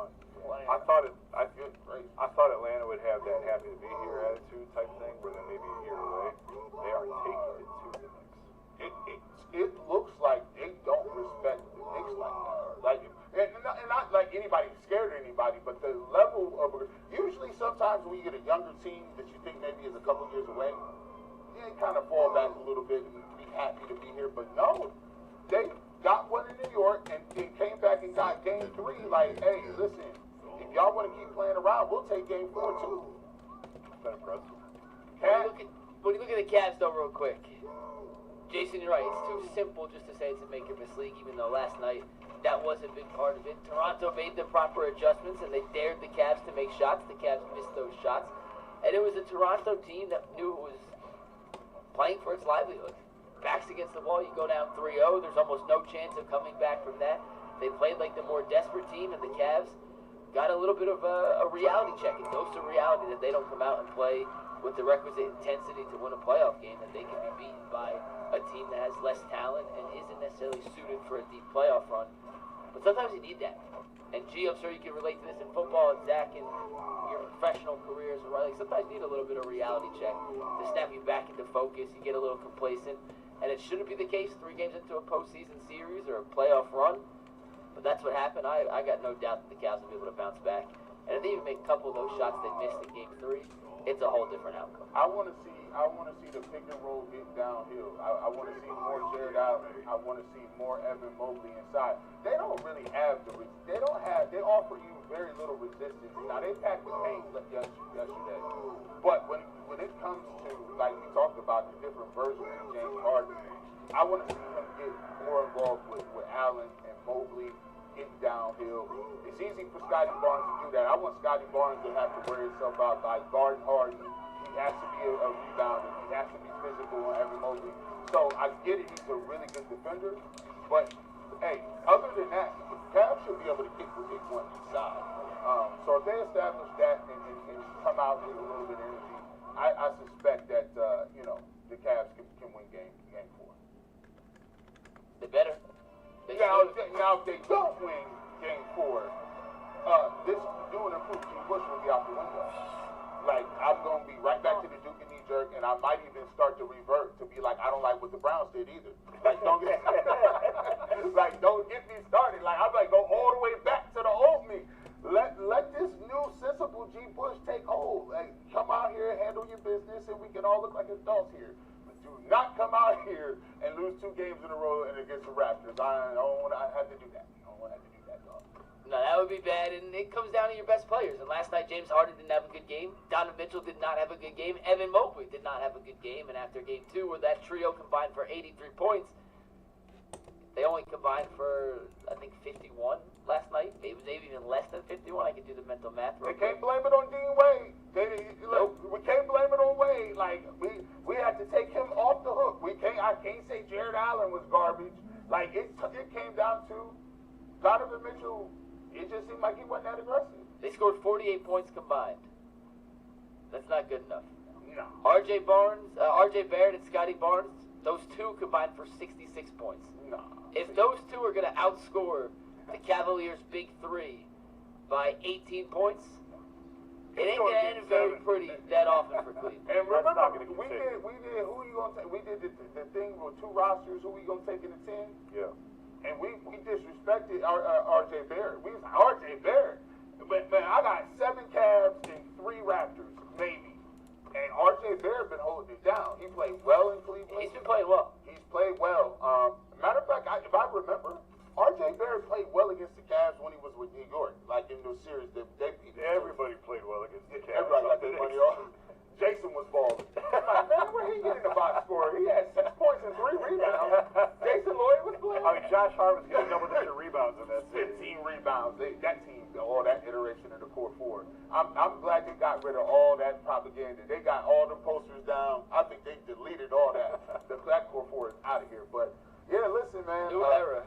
It's a new era. I think the Cavs do get it done. I think Max Strus comes out hot this next game. I think Max Strus ends up with another 20-point game. Yeah, he's been up and down. We got one more super chat, and then we got 60-second trivia to wrap up today's show. Chef Brian K says, when I heard the Suns selected some guy named Steve Nash, I said, Steve, who? From Fresno? Where, my God, nobody's ever going to hear this guy's name again. LOL, stuff happens.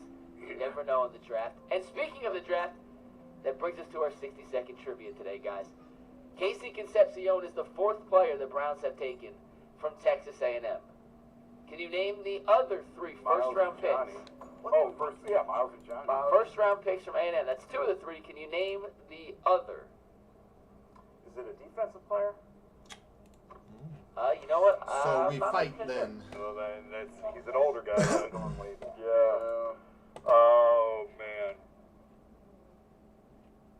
No, I'm not gonna be able to. It's not Eddie Johnson, is it? It is. You ready to see? Sir Parker. That's crazy. Robert Jackson. 1944. That's wrong. There wasn't. It's 1977. That's wrong. Hey, man, It's 77. Wasn't that the 12th president? He played linebacker.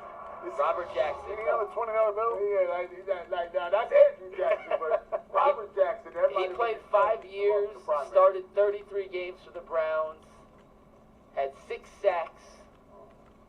Not a great career. 2 interceptions. And that's 77, not 44. Shout out to him, man. That's crazy, man. I think any trivia pass, like, we got to put a statute of limitation. Like, 77 is not that far back. 77. I mean, I was born in '76. That's kind of like. Yeah, you were 1 year old. Don't you remember? Nah, bro. It wasn't back then, bro. There was still newspapers back then. There was a news. I delivered them. Like, I had a bike route. I delivered newspapers. And then it was an OU too. Like, I remember they like, yeah, we're paying Paperboy next week. I'm like, Paperboy got credit? Like, they was like, yeah, We'll man. see you tonight for the 39th pick on YouTube. Peace.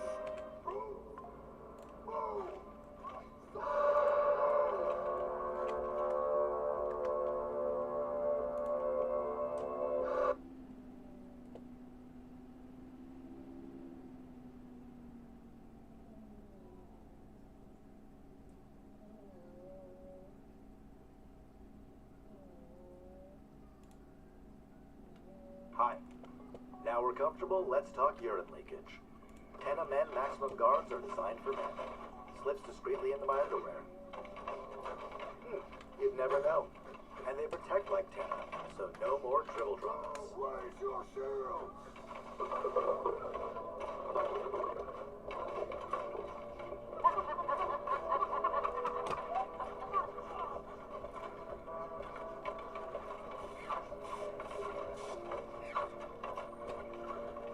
You want a few cross. I don't know if this works, but in my mind, you want a few crossbows in there. Because you're going to have a few heavily armed troops in there. You really want something with some punch.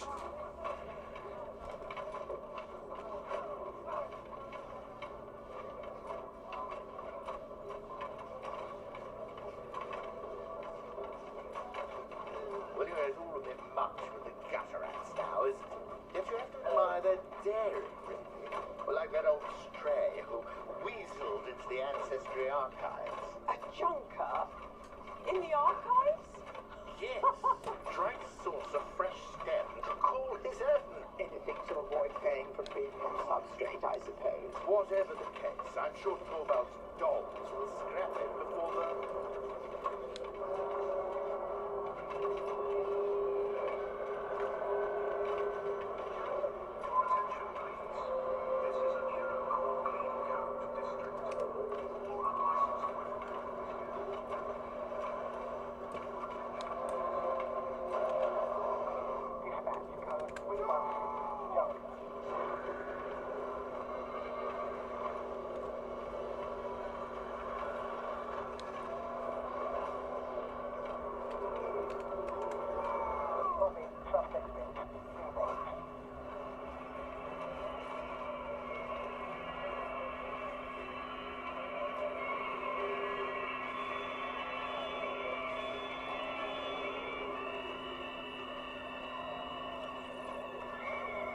Top, the corpos test for purity. Down here, we only test for a pulse. You push past the vanilla rims, the clean code districts, down into the stag and the slag heaps.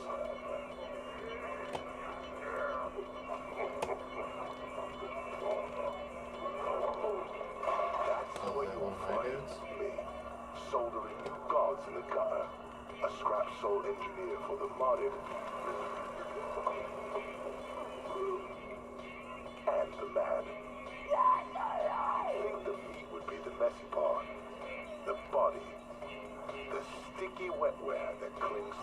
You're The right. sticky wet wet. How did they not? They completely destroyed all of that cultural infrastructure, didn't they? Right. So again, this is one of those examples of I didn't know we were discussing the Zambia, and I've written about the Zambia, and I would have prepared if I had known that's where you were going to go. But I mean, I could do the same thing to you. And Well, I'm just asking, like, Heard this. from the So- secular humanist, what are they violating from the secular Right. humanist position? What? So,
Once weekly Maujaro.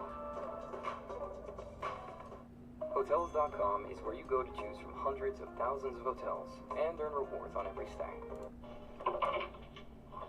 Hey boss, I hope you know I just don't want to listen. I'm black. I don't want to get shot. Okay, I've seen too many stuff like that. Why would you say that? I've seen a lot of movies. Okay. This is 17-year-old Shaquelle McLean. Shaquelle has just been arrested for beating a 73-year-old woman with a tree branch in a Sam's Club parking lot and then stealing her car. The victim was hospitalized for severe skull fractures from the attack. Shaquelle was found 2 days later fleeing from the police inside the stolen vehicle. We're not going to keep going down this BS of you lying about stuff. Okay, listen to me. You're under arrest. Okay, you have warrants for your arrest. Okay, which, hold on, listen to me. Okay, we've been doing this a long time. Okay, we don't just send specialty units to go pick people up when we haven't done an entire investigation and have warrants on somebody. So this whole BS that we just went through, every single time you opened your mouth and started talking to me, you lied. I'm scared. That's fine if you're scared. No, you are lying to me. You've lied to me since the first thing the only true stuff that you told me was your name, date of birth. Listen, I don't got nothing to hide. I don't know what's going on or why y'all even got me in these handcuffs. That's what I've been asking since the police showed up. Okay. So I'm trying to figure out, because I followed the direction that was given. I didn't do anything wrong, and you saying I'm lying, you saying I'm BS. You are. But I mean, okay, that's in your opinion, but in my Here's the thing. It's not my opinion. Okay, so boss, can you please just tell me what I'm being arrested for? You have warrants for your arrest for attempted homicide, carjacking, and plain eluding. What? Yeah. Boss, I swear to you. So I would first off, if I'm finna get ready to go to college and I got a baby on the way, why would I do that? Why would I mess up my life just to do something like that? I have no idea. But everything you've just told me, I'm not lying. You are lying. I can back it up for you, boss.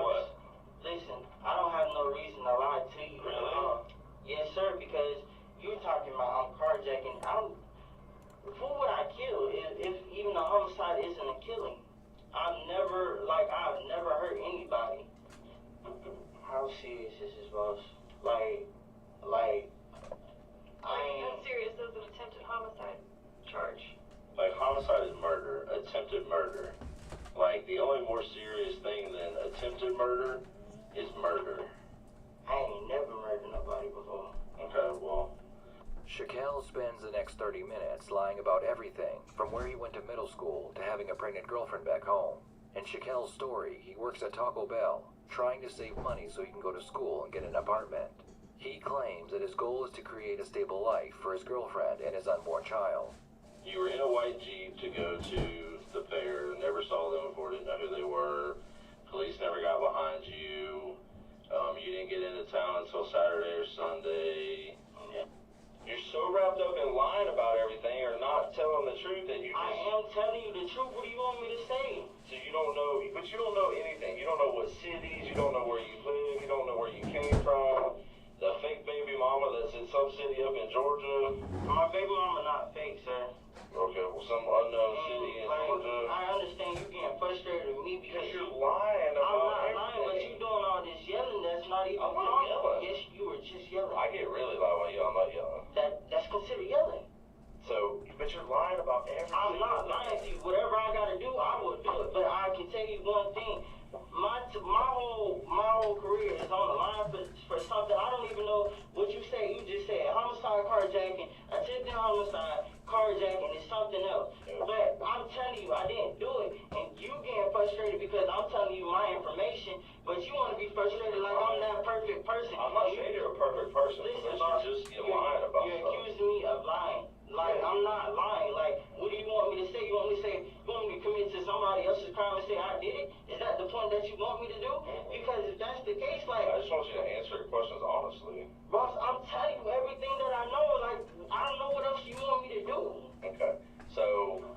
Like, if that's the case, I might as well just go ahead and just get a lawyer in here, because evidently my answers are not helping you at all. No, that's how these work, you know.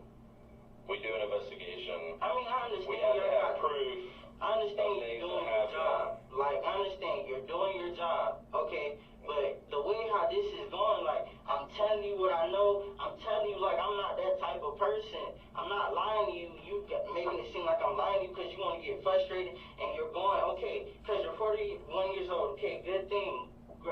You made it very far. Good job. I'm proud of you. I would get, like, most people... Yeah, but listen, boss.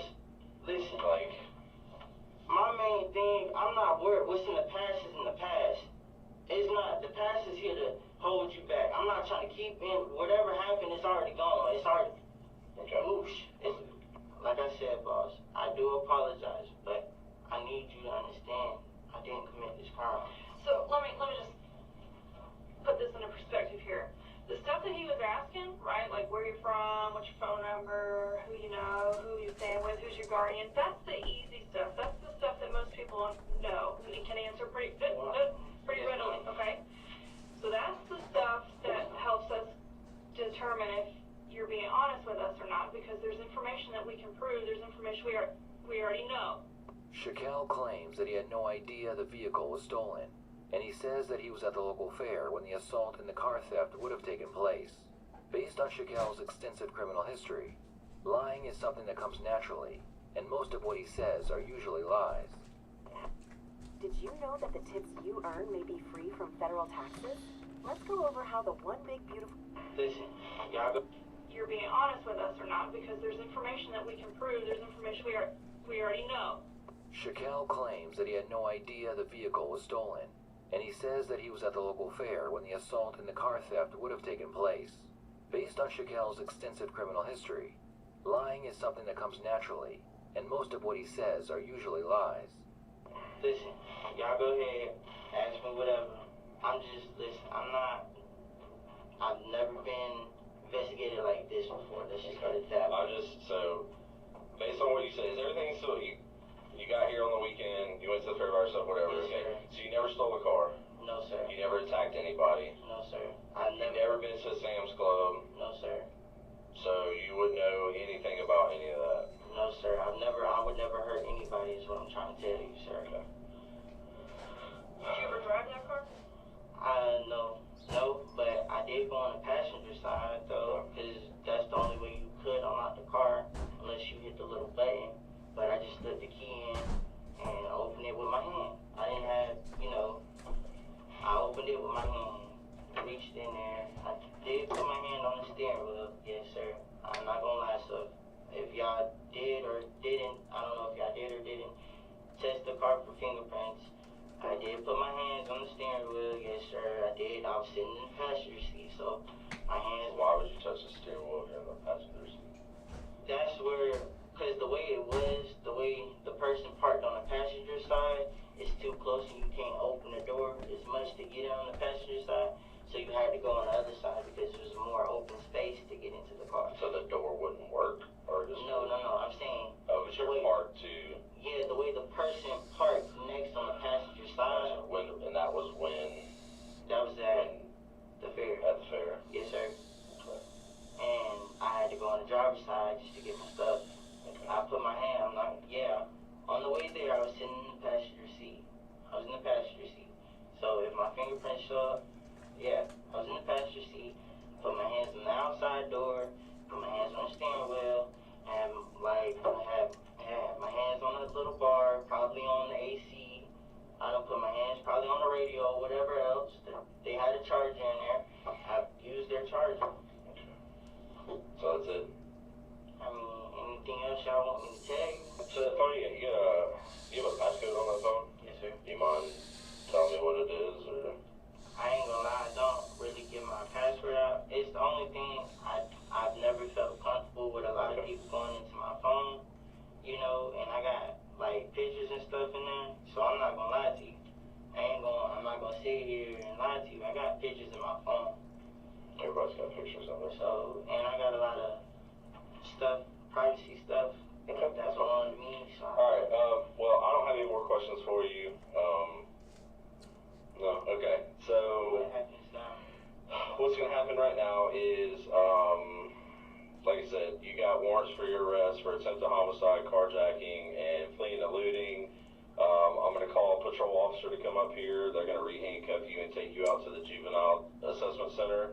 So that means that you're going to be on my record now? Yeah. I'm keeping your phone. Is there any way I can get an attorney? Because I can't have this going on. You get an attorney. I mean, they'll deal with all that stuff out there, and you'll probably end up with a public defender. Or if you know somebody that can hire you an attorney, they'll get you an attorney. So that's what's going to happen right now. I mean, boss, I didn't do this crime. I understand this is serious, but I'm telling you the truth. I didn't do this crime. If this goes on my record, I already got enough as it is on my record. Please, you gotta understand. I'm being so serious, boss. I cannot have that going on my record. It's already going on. I wonder what their evidence is. It's got to be cameras. The only thing I was hoping is you tell me the truth about. Hold on. That you would tell me the truth about what happened, because that way I could call the state attorney and be like, hey, dude was 100% honest with me. For what it's worth, I believe him. He was honest. He was cooperative. And whatever happens, at least, you can let the judge know that and then go that whole thing. So I do apologize for not, but everything else that I told you is true, bro. Okay, alright. So I really now, and I got a baby on the way. What'd your baby do? My baby's gonna be doing May. I can't, boss. I can't go. I gotta be in my baby's life. The detectives leave the room to go over the next line of questioning. While they're gone, Shaquille notices he's being watched on camera, so he does his best to force tears and claim he is innocent. When you list on apartments.com, renters will start coming out of the woodwork. This is why lying is Don't the worst compromise thing. quality insurance for savings or your time for this ad. Hit that skip button. Or don't. And watch me skip.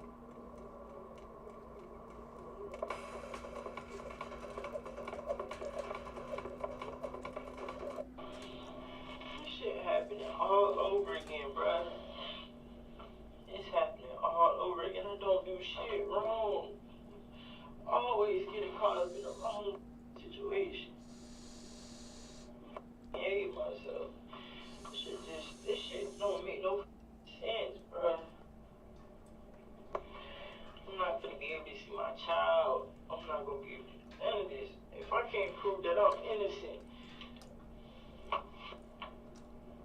Excuse me, is anybody outside? Hello? We got a baby and I'm finna get arrested for something I ain't do, boss. And I'm like being so serious because it's like, if this goes on my record, I'm not gonna be able to get no job. When people see this, when I become an adult and people look at my record and run me as a background, they're not gonna wanna hire me. I'm not gonna be able to be a doctor. I'm not gonna be able to go to college because then everything I just did, everything I've done is now it's gonna go to waste because I'm telling you, I didn't commit this crime. You're not believing me, and I don't know how to prove myself of being innocent. The only way I can see this is getting a public defender, and I can't go through this. I can't. All I asked you to do is be honest, and you are honest. And I like I've said, I've never been questioned like this before. Boss, I was nervous. Here's the thing. All I asked you to do is tell the truth. That's it. Listen, there's nothing more simpler than telling the truth. And I understand that, like I told you, I apologize, I'm sorry, but I really didn't commit this crime. I've never been questioned like this, so it's like, this my you first. understand how like society works and everything now, like 2021, like technology, surveillance cameras, cell phones. I'm not lying to you. I'm really not lying to you, boss. If that's the case, if y'all got access to cameras, y'all need to look at them. They already told him their case against him, so they know. They straight up know. Besides changing what you just told me earlier, because no, sir. All I just said was I told you this. I just don't really want this going on record. I understand. It's going on your record, so if you want it to not go on your record, it already is. Okay, so how would I be able to prove myself innocent? You're not. Either tell the truth or you're gonna have to hire a lawyer. I mean, that's your two options. Okay, boss. Because nothing you said right now proves anything of all the other information that I found out. Listen, I don't know what you want me to tell you. The truth. Boss, okay. Have a seat. Can I have a seat? Still no car. I didn't harm anyone at all. I didn't know the car was stolen at all. You put a lady in the hospital. Boss, I didn't hurt no lady. You did. I promise you I didn't hurt no lady. What lady? The lady whose car you stole. I didn't steal the car, that's what I'm saying. Stole the car. How? How, boss? I'm telling you. You beat the hell out of a lady and you stole her car. That's what happened. I didn't put my hands on nobody.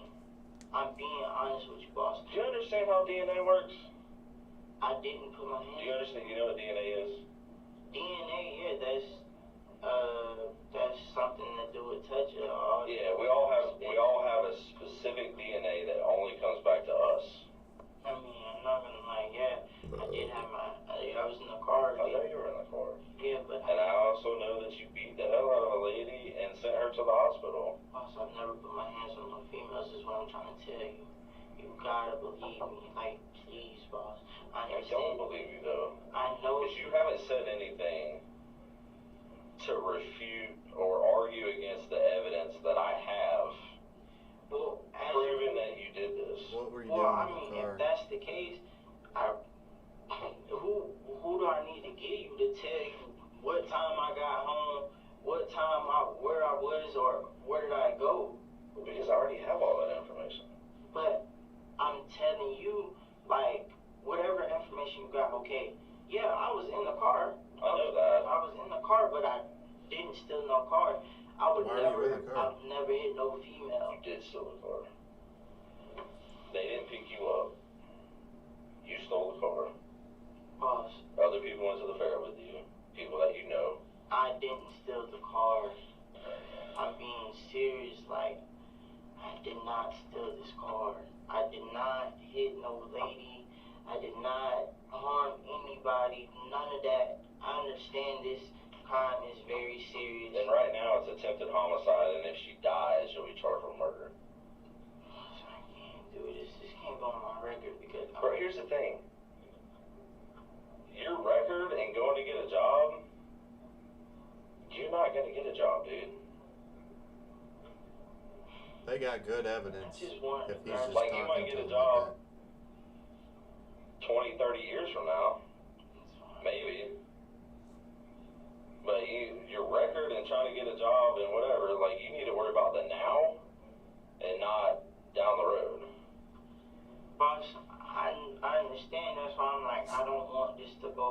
It is. So you might as well stop saying I don't want it to go on my record, because it already is.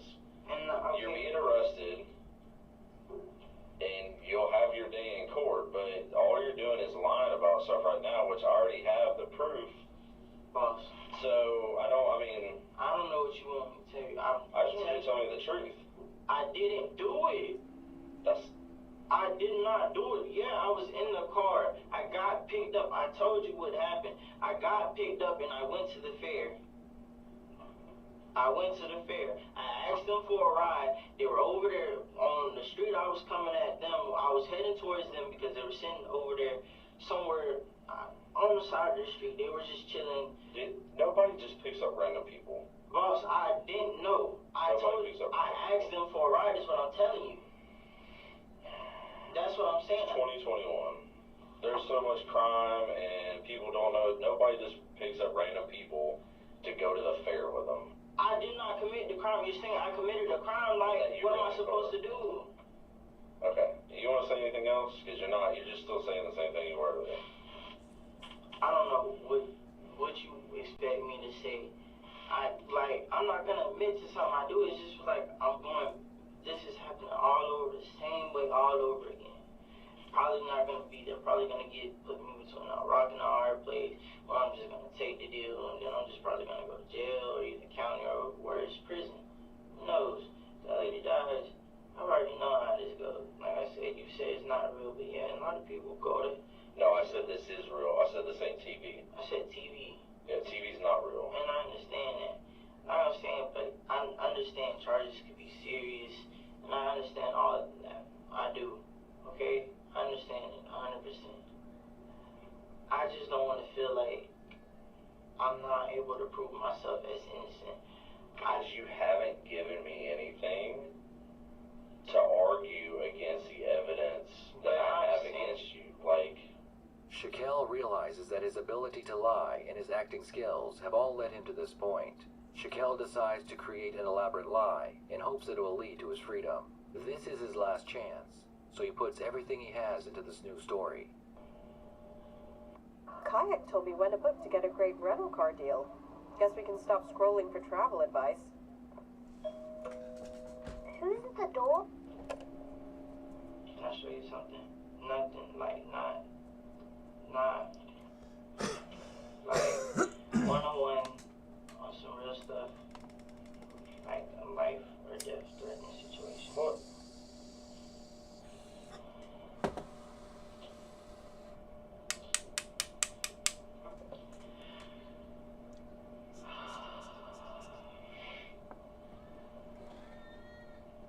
If I say something, will I be safe?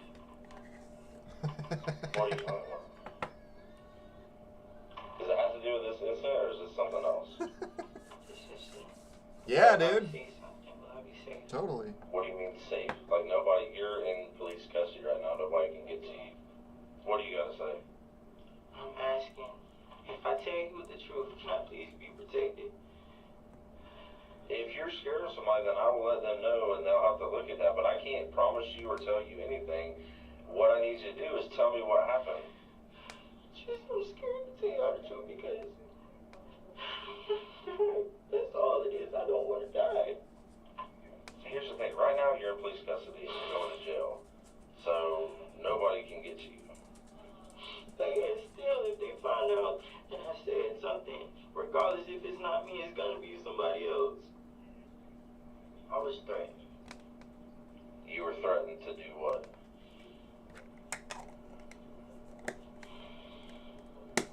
If I didn't do it, they was gonna find my baby mama and they was gonna hurt her. Who threatened you? Well, let's get back, okay? Let's think about that. If you didn't do what, they were gonna hurt you. If I didn't do what they told me. And what did they tell you to do?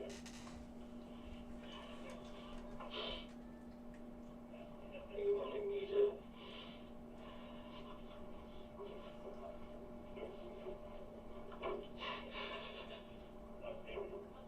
just let me get my baby mama hurt. I'm just scared. I don't want her to be hurt.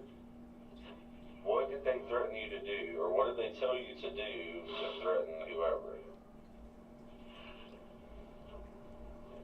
couldn't be a detective. If I didn't do it, that, Do or what? if I did open my mouth and say something today, they either kill me or my baby mama. Do what?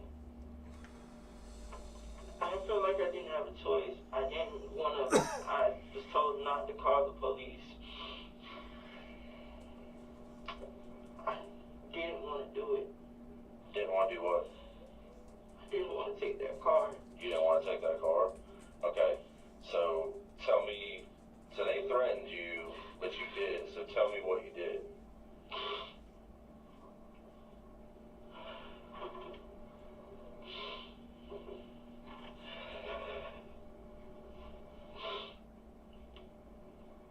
After they posted the threat, they gave me a certain time I had to be there. And I was being watched. To be where? At the place where the car was. Okay. So at Sam's Club? Yes, sir. They were giving me a certain time that I had to be there. Some fucking movie shit, dude. Okay. And if I wasn't there, they were gonna come there. Please, you gotta give me more than this, cause this. And I was scared. Okay. So what'd you do? I came up. I didn't mean to. I didn't want to. What did they want you to do to her? Well, the first plan they wanted me to do was to knock her out, put her in the car, take the car to a certain location, and leave it there with her in the car. But plans had changed, where they told me to just take her car. I don't know what they were gonna do to her or anything, but at first, So you had a stick from some. the person gave it to me. At first, I didn't want to do it, but one guy hit me in my face, and I was kind of scared. Okay. So we'll backtrack to that. So you had the stick. What happened after you had the stick? After I had the stick, I guess, I don't know, it was a certain way where I took it towards the end, and I just kind of hit the lady like right here. I'm guessing. I hit her in the head. So you hit her with the stick. How many times did you hit her with it? I want to say twice. Twice? And what did she do? She fell, and I didn't put her in the car like I was supposed to. Okay. Shaquille's new story is that he was threatened by a group of males who demanded that he kidnap the 73-year-old woman and bring her to them. Why would they do Even though that? they told Shaquille that they would kill him and his family if he didn't obey. Somehow, Shaquille forgot to kidnap the victim. So they pointed her out. What was she walking to her car? She was on her way to her car, Okay. and then they were like, there she go get her. Okay. And at first, I didn't want to, like, after I dropped the stick, the dude hit me over, like, right here, which he was like, if you don't do it, I'm gonna hurt you or your baby mama. But I just know. So what happened when you hit her with a stick? Well, the lady fell. Okay. I wasn't gonna lie. I was gonna call 911, but at the end of the day, I was still scared for my life. Okay. So let's get back. So you hit her with a stick, then what happened? Like, did she? She fell right there on the door. I was supposed to put her in the back seat of the car. Okay, so you just hit her with a stick. She dropped down to the ground. They wanted her alive. Okay. So then you jumped in the car. You got the keys. You jumped in the car. I pulled right there. To behind Sam's. Behind Sam's. And that's when they got. They jumped in the car. Please, sir, you gotta make sure. At least, if not me, my baby mama's safe. I will let them know. So, but you don't know who these people are. Well, I appreciate you being honest with me about that now, because that's. I'm more worried now. I'm more worried about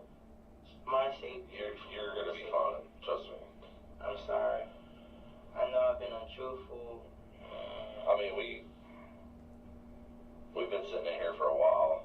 Yes, sir. You know, we could have, like... I already been through this. I do apologize, sir. Like I said, I'm just scared. Who knows what people are capable of doing, you know?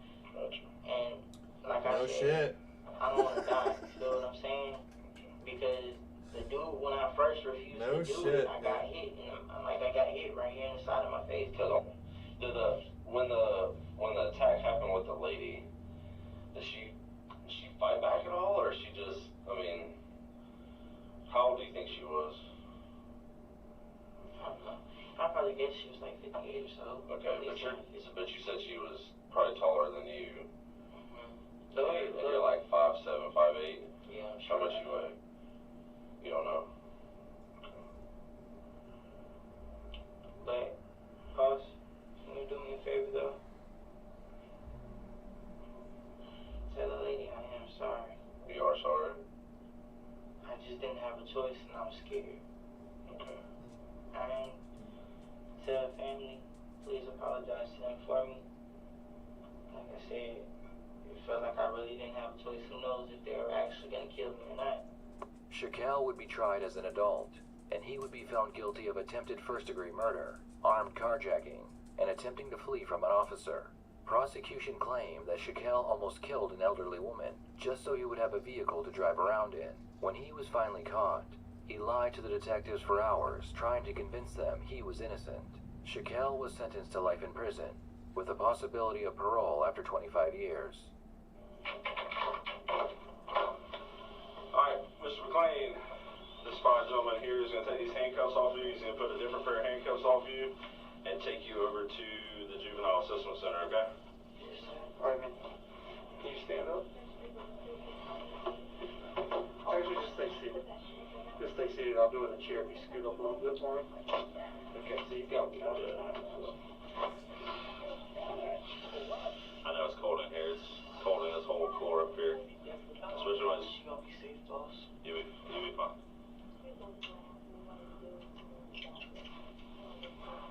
Thank you. I appreciate you eventually being honest with me. You ready? Okay, right here. What else did you got a mask and you throw that on?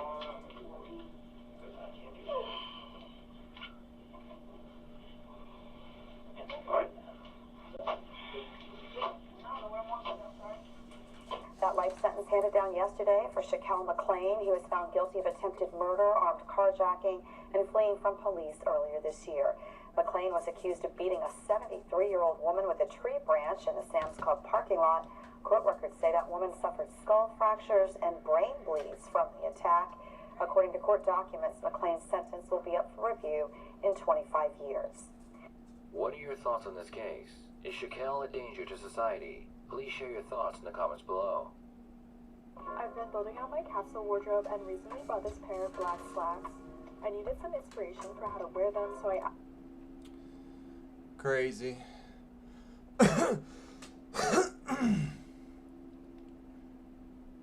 This is 27-year-old Sasha Samsudeen.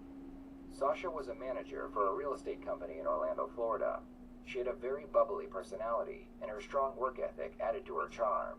Sasha was also smarter than most people gave her credit for, and she quickly became very successful in her line of work. In fact, she had been so successful that Sasha decided to move into a high-end downtown apartment in Orlando, Florida. On October 17, 2015, Sasha was hanging out with friends at a local nightclub until 12:30 in the morning.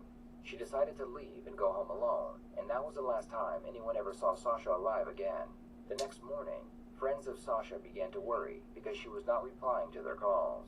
Her car was parked in its normal parking spot at her apartment, yet she wouldn't answer her door. Hi, I need to fill out a missing persons report. Okay, and where are they missing from? Are they missing from 68 East Pine Street? No, we went to her apartment to go check. Okay. She's there, and she's not. Okay. Where are you right now? We're at her apartment at 911 North Orange Avenue. When the police arrived on scene, they found Sasha's body covered in a blanket, lying on her bed. Markings on her neck and body showed the police that Sasha had been murdered. Her purse and her phone were missing, and there was a strong smell of cleaning supplies in the air. What they found interesting was that there were no signs of a break-in, which meant that the killer was either let in or they had a key to her apartment. The apartment building had cameras at all entrances, but because the footage was recorded off-site, it would take several days for the police to gain access. While they waited, they interviewed two women who claimed they had seen Sasha at a nightclub. Helpful. So to start from the beginning, we were downtown on Friday night, and because we live in that area, we got an Uber. But as we were leaving, it was maybe like Washington Street about, saw her walking by herself, and was very concerned, just because she seemed extremely intoxicated. And there was a car of men who had rolled down their window and started to talk to her. So I walked up and kind of took her arm and said, like, do you know where you're going? And,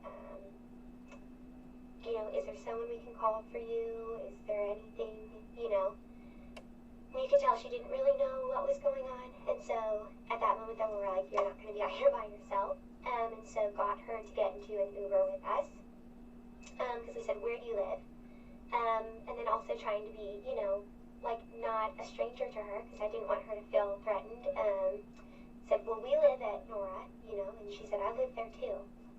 I don't know if you live there, but either way, have her ID or anything like in her bag. Didn't have a phone, anything like that. So you guys did bring her back up to the. So it's crazy how it worked out then. So we get to the red light at Orange and Marks, and she, as soon as the car stopped, she like left out of the car and ran across the street to Uptown Place. So she's like, this is where I live. Like, oh, well then that's perfect. Like, she didn't remember enough to tell us, but she recognized it when she saw it.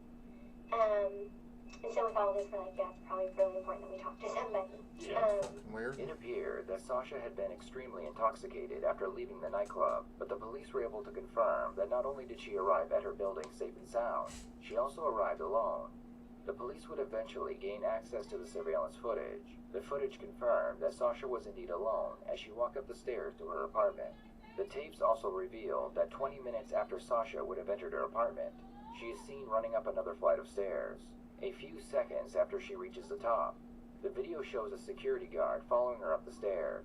The police looked into the security guard and found that his name was Stephen Duxbury. They believed he might have more information on what happened to Sasha, so they brought him in for an interview. One of the members of staff is missing. What about the animals?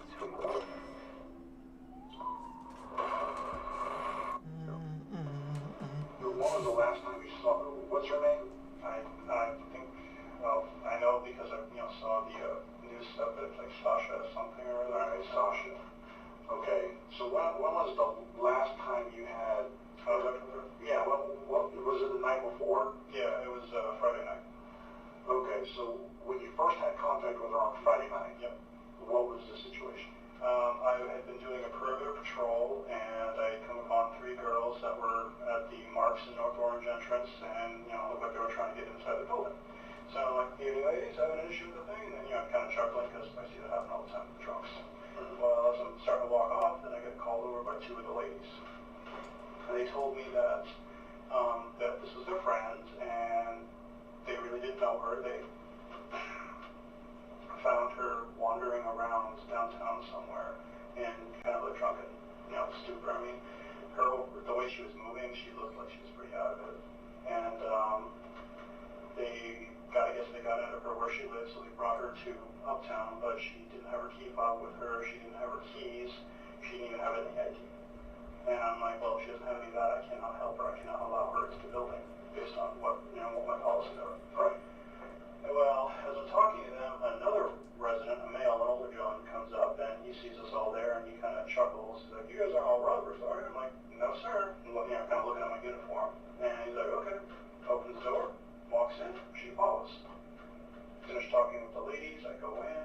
I'm intent on, finding where this girl is to make sure that, she actually is supposed to be here. She's not just wandering around the building. Well, she was just wandering around the building for a while. Finally, I guess she gets to her apartment, 3:45, and she's trying to enter in the code. She's got one of those digital deadbolt things with the buttons on the outside where you can enter in a code. And how did you find her on the 3rd floor? I patrolled. I checked the buildings. I checked before. So how did she get up there? Do you know? Either elevator or stairs. There are multiple. There are 2 different elevators and 4 different stairwells to the building. So you don't know how she got up there, but you were just patrolling. You come across her on the 3rd floor. Yes. Okay. Yeah, and so she's doing that, and, you know, it's like, I cannot let someone just hang around in the building, trying, you know, outside their apartment, if, you know, say if they got locked out, and I didn't know exactly what to do, because, like, she's obviously intoxicated, I mean, completely gone. So have you ever seen her before? No, never. Never seen her before? No, actually, at first I thought she was a different female who we've had issues with that the local police over there are actually familiar with, because she's had other issues where she's like gone home with guys completely out of her mind drunk, and I guess called them because they're like, oh my god, this guy, I don't know where I am, I'm in this guy's bathroom. But this is not her. This is not her. No. Oh, okay. Now that one lives in, I think, 320. I actually had to deal with that apartment twice because first time she got locked out, second time she locked her roommate out. But so she thought maybe she left her keys in her car, so she asked me if I would bring her to the parking garage because she doesn't have a key fob, she wouldn't be able to get back into the building. So I'm like, sure, whatever. I've dealt with this before with other drunks who have done stuff like that, so I walk out with her, and before we even get to a car, she's like, wait, I think I remember the number now.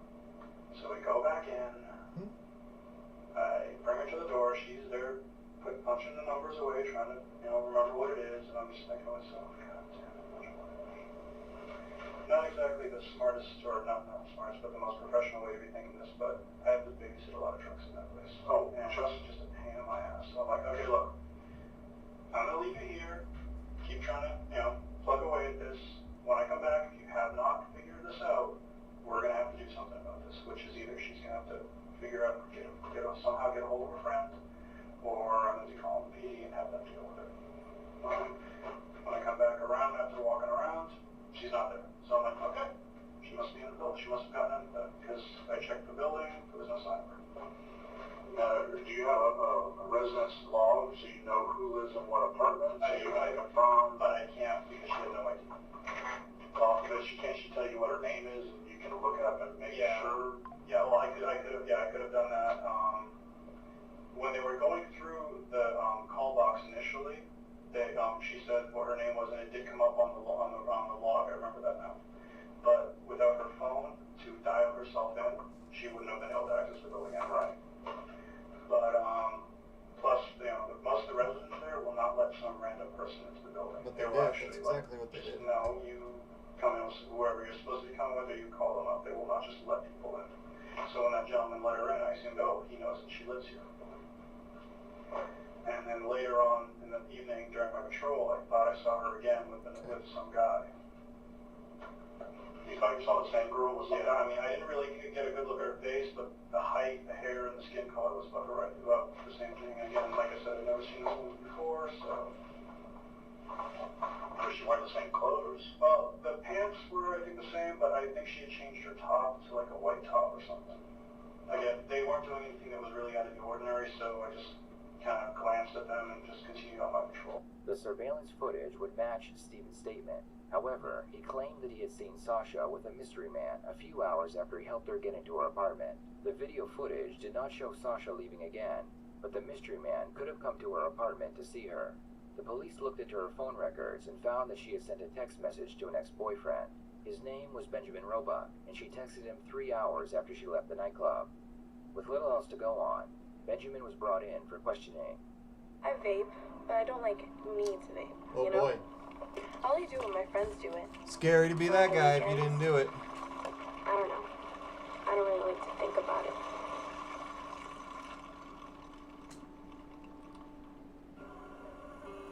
I want to jump in the vape pit. With AC Pro, anyone can recharge their car's AC. Like a pro. Be a pro with AC Pro. You big drunk guy, huh? Yeah. Yeah?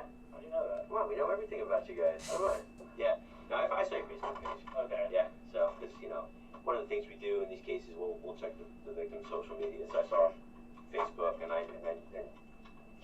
somehow or other somebody had said that you were, you know, because we asked about who she was dating and stuff, and they mentioned your name from way back in the day. Yeah. Nothing bad, trust me. Yeah. But so I looked. I saw. Yeah. Was it? Are you a Gator? Oh yeah. And so she was a Gator too, Yeah. Sasha, right? Yeah. We went to school at the same time. He's a Gator too. Okay. He's gonna like you. Yeah. So you played drums. Yeah. I was on drumline there for a couple years. It's pretty hard, right? I mean, drumline there, you know. It's not. I mean, it's not that easy. It's, They do all the hazing and stuff up there, and the well, they did. They initiation cut stuff. it off because it was getting like people were starting to report and all that. You know, that's part of the. That's you know, I'm kind of torn on that because you don't see people get hurt, but that's like part of the. You know, when you look back and you go, I made it through all that. It makes it special. You know, it's not just anybody. You know. But are you still playing instruments and stuff? Yeah, I mean, I play drums every so often. I've been making more music on my computer and stuff lately. That's a big thing now, isn't it? Yeah. The music on the computers, man. You know, so I like it's like not really techno kind of stuff, but what do they call it? Down tempo. Yeah. Yeah. I started listening to that. You know, all kinds of good stuff out there. Music is changing. Somewhat hip hop. I try. Well, I like that. I like 07. Did you ever listen to him? 07. This movie Garden State. Zach Braff. Sure. But he had a couple good songs in that soundtrack. That's a great soundtrack. Yeah. So you'll know, if you hear it, you'll know which one it is. So. At this point, the detectives believe that Benjamin could be their guy, so they treat the interview like a criminal interrogation. They start off by being friendly with their suspect to gain his trust. Then they start asking him questions. Tough to be this guy right now, dude. That's a tight spot. I don't know how it's locked. You know Sasha's You know Sasha's her code? No, I don't. No, I wish. Because there's not much you can do to get past that. You're talking about the 4 digits? Yeah. Yeah. You have to erase it. That's the only way past that. Really? What it is. Do you know who this is? Yes, I do. Who is that person? Sasha Samson. How do you know Sasha? Sasha and I went to high school together. We were boyfriend and girlfriend for a couple years back in college. Still friends and acquaintances until she died, passed away. And you guys used to date? Yeah. Okay. What is your relationship? Well, I know she's deceased, but what was your relationship prior to her death? Yeah, I mean, we'd hang out every so often. You know, we'd meet up, downtown somewhere and hang out and grab a drink. She'd come over sometimes. You know, if I was having a tough day, she'd give me some advice, and we'd hang out and talk. And so we were close friends. She was there to support me when I needed it, and vice versa. So. When was the last time you seen her? I saw her Thursday night. We went out downtown. And you haven't seen her since Thursday night? Correct. When's the last time you spoke to her? I received a message from her at 5:12 a.m. on Saturday morning. That was are you talking about on the phone or via text message or anything? On the phone or text message? Yeah, text message. The last kind of back and forth we had was around 1 in the morning, but I got a message from her at 5:12 a.m. Just said my name, and then I responded about 16 minutes later, and I never heard back from her after that. No, that was Saturday morning. Again, we wouldn't be doing our job if we didn't ask. We have to ask our questions. Absolutely. Did you go to her apartment late, or her apartment building inside late Friday night, early Saturday morning at all? No. Okay. So we watched the cameras. We're not going to see you entering that building at all. Correct. Okay. Get your phone with you all night? Yeah. Your phone won't show you at that building at all? Correct. Okay. All right. The detectives were able to confirm Benjamin's alibi, and the camera footage they had proved that he had never entered the building that night. With little else to go on, the detectives decided to watch the footage again to see if they missed anything. That's when they noticed that Steven, the security guard, was walking out of the building after a shift, carrying 2 white trash bags with red handles. Those same trash bags had been inside Sasha's apartment, so the question was, what was Steven doing with those bags? Pretty common the police bag, wondered if the man that had been helping them this entire time could be the murderer, so they brought him in for a polygraph test. And so the next day, what time did you leave that day? I leave about, I get off shift at 6 a.m., but usually I don't leave till like 20, 30 minutes later because I'm finishing up my report, changing civilian clothes. That particular day I'd actually taken some trash out to the dumpster because I found some after I turned in my report. So I figured I'd just throw it away. Without being asked, Steven makes sure to explain why he was carrying the trash bags out the morning after Sasha's life was taken. He also says that he usually stays a half hour after work, which is not true. Where did you find the trash? It was in the hallway. It was on the 2nd floor. So about like 3 bags worth. Well, do you remember what apartment it was in front of? No, unfortunately I don't. I just, as I was walking through, I saw, I'm like, I'm on my way out anyway. Do you know that, or I just saw it on the way out. I mean, if I'm on duty, I take snapshots of it and I leave it there, let the office deal with it, but I was already off duty and I wasn't going to just fill out a whole new report just for 3 bags of trash, so I just said screw it. It'll be nice for the housekeeping person, I just threw it away for them. Alright, and so there was 3 bags of trash. Did you look in and see what it was or anything? No, they were tied off and I just grabbed them and threw them. And what kind of bags were they? White, just like your white hefty bags, I guess. Oh, like regular, yeah, just regular trash bags with kitchen bags. Yeah, with the red drawstring things or whatever. Okay, and you took them out to the dumpster? Yeah. And you did that on your way out to leave, or did you take that out? I took them out and I came back in to get my stuff and then I left. Oh, okay, yeah. I was heading towards where I leave my stuff and then I saw that, so I was like, screw it, threw it away, came back. Okay. So what's going on, motherfucker? Up on the 6. I didn't hear a thing he was saying. Sure that Stephen does not know how Sasha died. At this point, the police have not made her cause of death public, so there's no reason why Stephen would know how she died. Okay, so you have no idea what her cause of death is? No. Okay, you never overheard anybody say anything about that, or you have any speculation as to how she may have passed? No. Okay. I mean, other than, like I said, what they told me, I mean, as bad as it sounds, I kind of hope it was, she just died of alcohol poisoning, because if not, it's like, how old was she? I don't know. Guesstimation. In her 20s, maybe? Wow, that young. I mean, could be mid to late 20s, I don't know. I'm terrible at judging ages. I mean, when I first met my mother-in-law, I thought she was in, her mid to late 50s. Turns out she's almost 8 years old. Wow. And again, she's Asian, so, they kind of are hit or miss. Either they look young forever, or they turn ancient in a heartbeat. Yeah, my wife has actually been mistaken for a high school student a few times. Well, God bless her. Yeah, tell her about it. Okay, As the test is about to begin, the examiner notices that Stephen's heart rate is very high, so he questions him about this. This will be alright. Question for you, though. Yes. What is your normal heart rate? I have no idea why. Is it high? Yeah. High. Yeah, I've been noticing, was it like 130 or 140 or something like that? Yeah, it was like 138.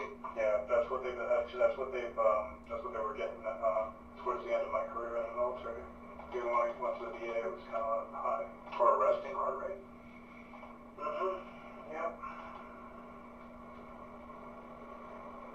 Do you know if Sasha was poisoned? No. Was shot with a 22? No. Was stabbed? No. Was choked? No. As soon as Stephen answers no to that question, the examiner watches his vital signs shoot up across the screen. As we discussed before, there is no way Stephen would have known what happened to Sasha.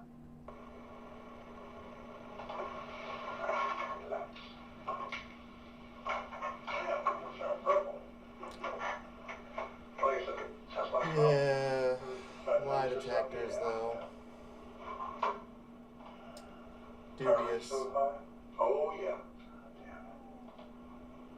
I know that heart disease runs in my family. I'm sure this is a precursor. The examiner prints out the heart rate graphs to show Stephen that the only times that his heart rate spiked was when he was answering relevant questions to the case. These were the 4 basic questions. Do you know who killed her? Did you enter her apartment? Did she die from strangulation? Did you kill her? I let you look at the charts. I let you tell me what jumped out of the screen. Off the chart section. Yeah? Correct? Yep. So we are of the same opinion that the only thing that really seems to be bothering you on this test is these relevant questions that pertain to the situation that we're here dealing with. So, the thing is, when it comes this to means nothing to me. Okay, obviously, my report's going to say that you didn't do too good on this test. Yeah. All right, and I have to explain that. Okay. So, That means nothing to me. You know, if you want to talk and explain to me why you might have some issues on these questions. Okay, because if something happened, it was an accident, and you panicked, because maybe, from what I understand, she was being very flirtatious to other people, and that's what got her there to the apartment, because those two girls grabbed her before she got in the car with some guys. And I don't know about that. No, I know you don't know, but that happened before she got to the uptown. Okay, these girls didn't even know her, and that's why they told you. Yeah. We don't even know her. But what happened is they snatched her up and they got her away from those guys because she was being very, very flirtatious. Oh, it's too bad. Okay, and so. God damn. You know, based on this, there's something going on here. Okay, and so maybe she somehow talked you into coming in. Well, the chart's saying that you did. This is huge, and this is, did you enter her apartment? No, I didn't. All right. Well, I mean, honestly, the situation is bothering me. I mean, about the whole thing about her. I mean, I'll be straight up. This whole situation has been bothering me. And just thinking about what may have happened is just. And I understand that, but that's why I was very clear about clearing that up before we took the test. All right, because that was very important. Yep. Because that's why I kind of did the first test first to get that out of the way, explain to you and clear those issues up. All right, so that's very important. And because I wanted you to take the best test possible. Okay, that was my goal. Yep. And I think I succeeded in that. And I was trying not to think of anything, just answer the questions. And you yourself was able to pick out every spot that looked like a reaction. Yep. I didn't even have to point them out to you. Okay. I'm good at analyzing patterns. Okay. Well, without even being a polygraph examiner, you were able to show me each question you had an issue with. And every single one of them on every single chart was a relevant question. So that means there's something there. There's something that you're not telling the complete truth about. Something's bothering you about this situation, and you're not being 100% honest with me about it. That's what I can tell you, and that's all I can tell the detectives, that there is something there that you're not being 100% honest about. Now, if she invited you in to have a few drinks or something like that, or whatever it was, you need to be honest about it, because this is saying you know something, and that something happened. This is what this is telling me. And you yourself agreed that these were the situations. That's something that points out, but I mean, like I said, sometimes things happen. If she was over flirtatious and something happened and you panicked, we can understand that. But if you conceal that and, all the evidence comes in and you had your opportunity today to talk about it, This is grooming. it's not going to look good, because You need to get a if lawyer. it was an accident, that's one thing. None of these channels would exist if people would just get a lawyer. Talk about it. And it comes back and makes it look like you're But I'm guilty too. a monster. You think you can just bullshit with people? I don't think you're Bullshit, that kind of but person. you think you're just fucking schmoozing.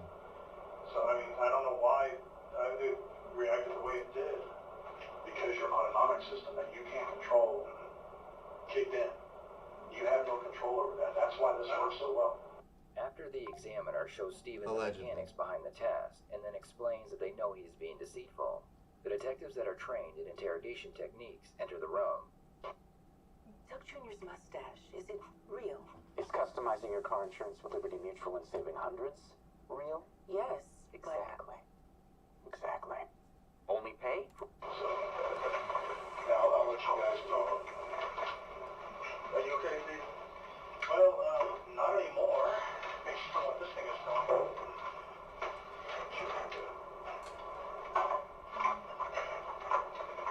Steve, I've been doing this for a while. I really don't think you're a bad person. I really don't. But sometimes good people do bad things. Does not make you a bad person. Sometimes you just overreact. Or sometimes you could be enticed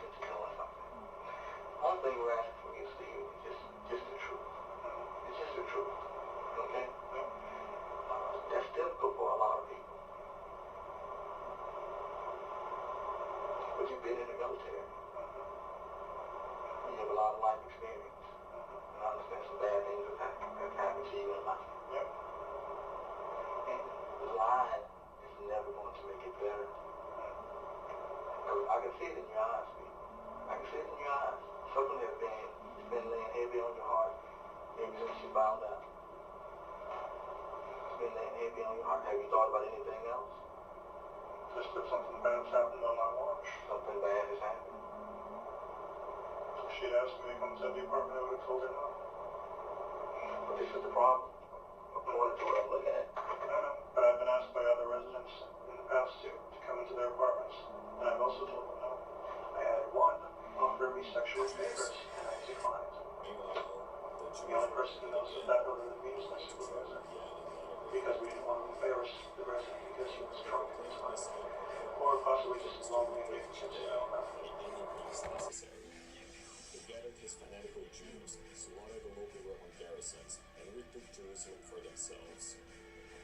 When the local legions tried to restore peace, they were pushed back by 500,000 rebel Jews. Rakoko purged Judea of all non-Jews, Romans and Christians alike, along with their wives and children. When news of the massacre reached the emperor, Hadrian went mad. He sailed for Judea, followed by 12 legions, and started killing every single Jew he found. No mercy was shown, no quarter given. Hadrian would settle with nothing less than the complete destruction of Judea.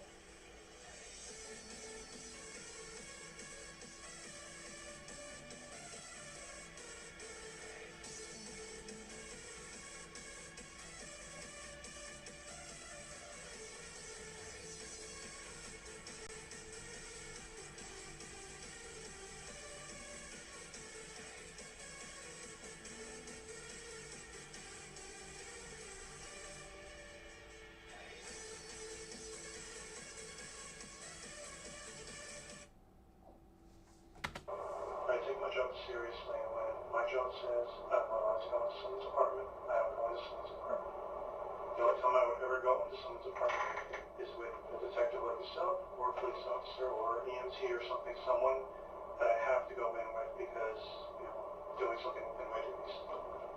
Whereas, so how do we explain this? I don't know. I am bothered by the situation, I will tell you that, because something has happened to someone in a building that I'm responsible for, and I'm supposed to keep everyone safe. Yes, I've been bothered by this since the moment I saw and heard about the situation. It's been bothering me. I've been having a hard time sleeping because of this.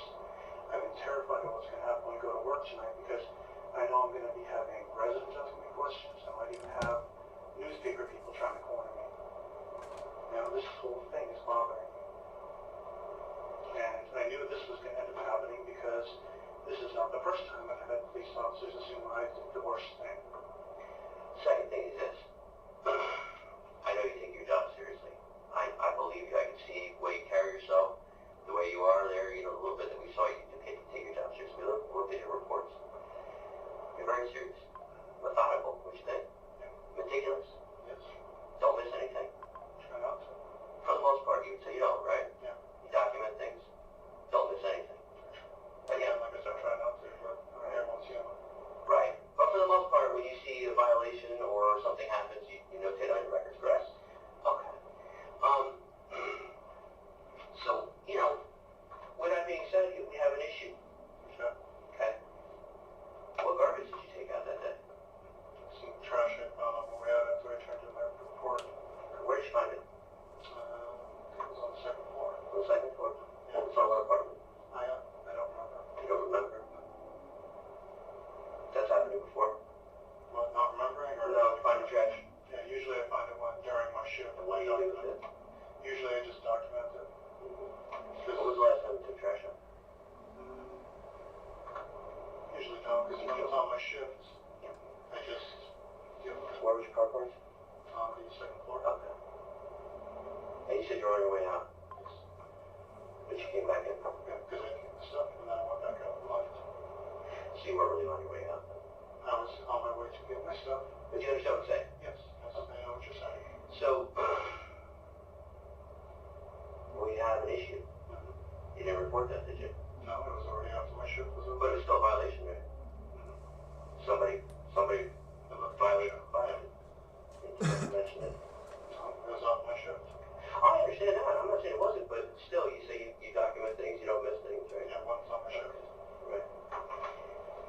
you understand how that's starting to look? Yeah, it doesn't look good. Right. Yeah. You okay? Better get a lawyer, buddy. Now go save some money.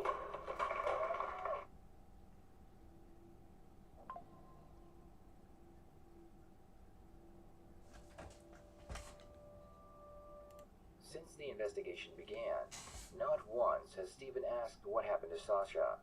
He knows she died, and he knows they are investigating a homicide, but he has yet to ask how she died.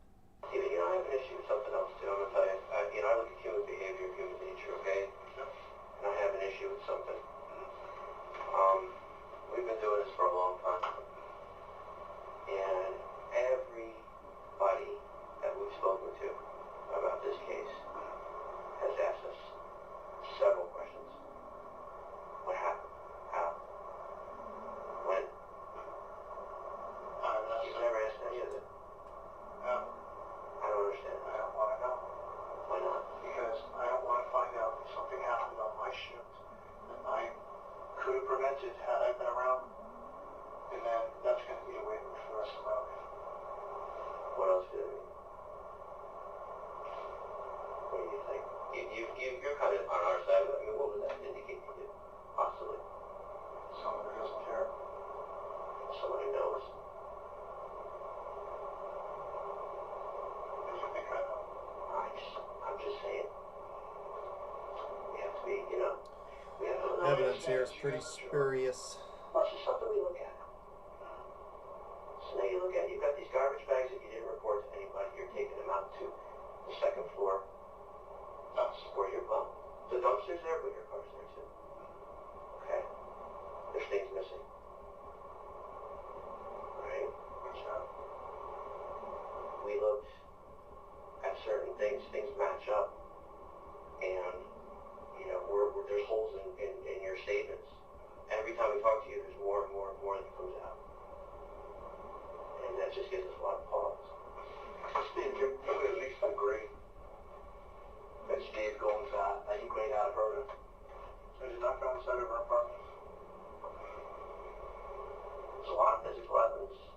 Even after she invited you in, she didn't invite me into her apartment. You need a lawyer, dude. You know there's audio. There's audio. We can hear you too. She didn't invite me into her apartment.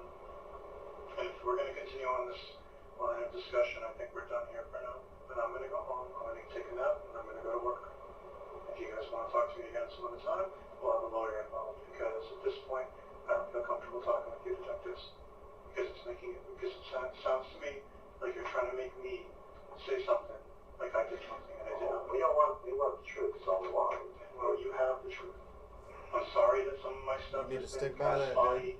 I'm sorry I may have forgotten Am I some being details, detained? or even minor details that look really bad when they're not told. But I have told you everything. I've been more than cooperative. I mean, I even told you yesterday that I wasn't familiar, and I'm kind of nervous about these things. I still came in today. Now I'm looking at this.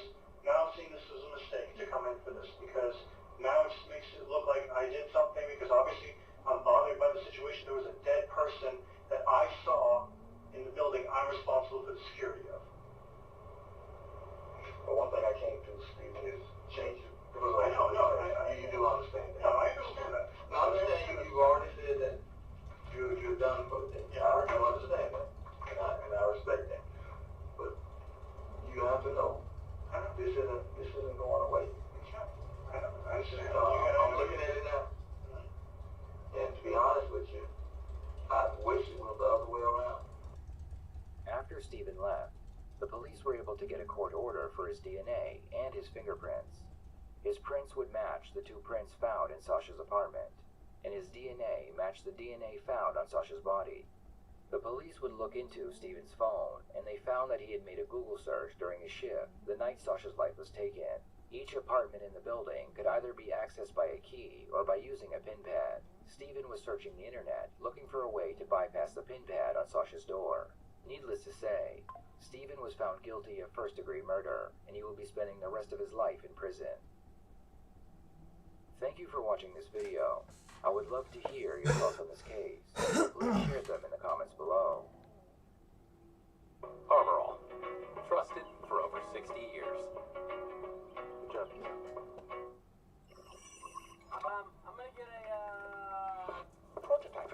prototype. The hardest.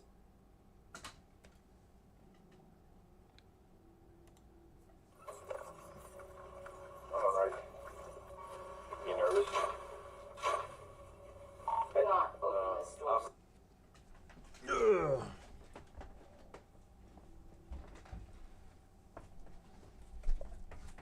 What are you doing?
Here with Miss Cassandra.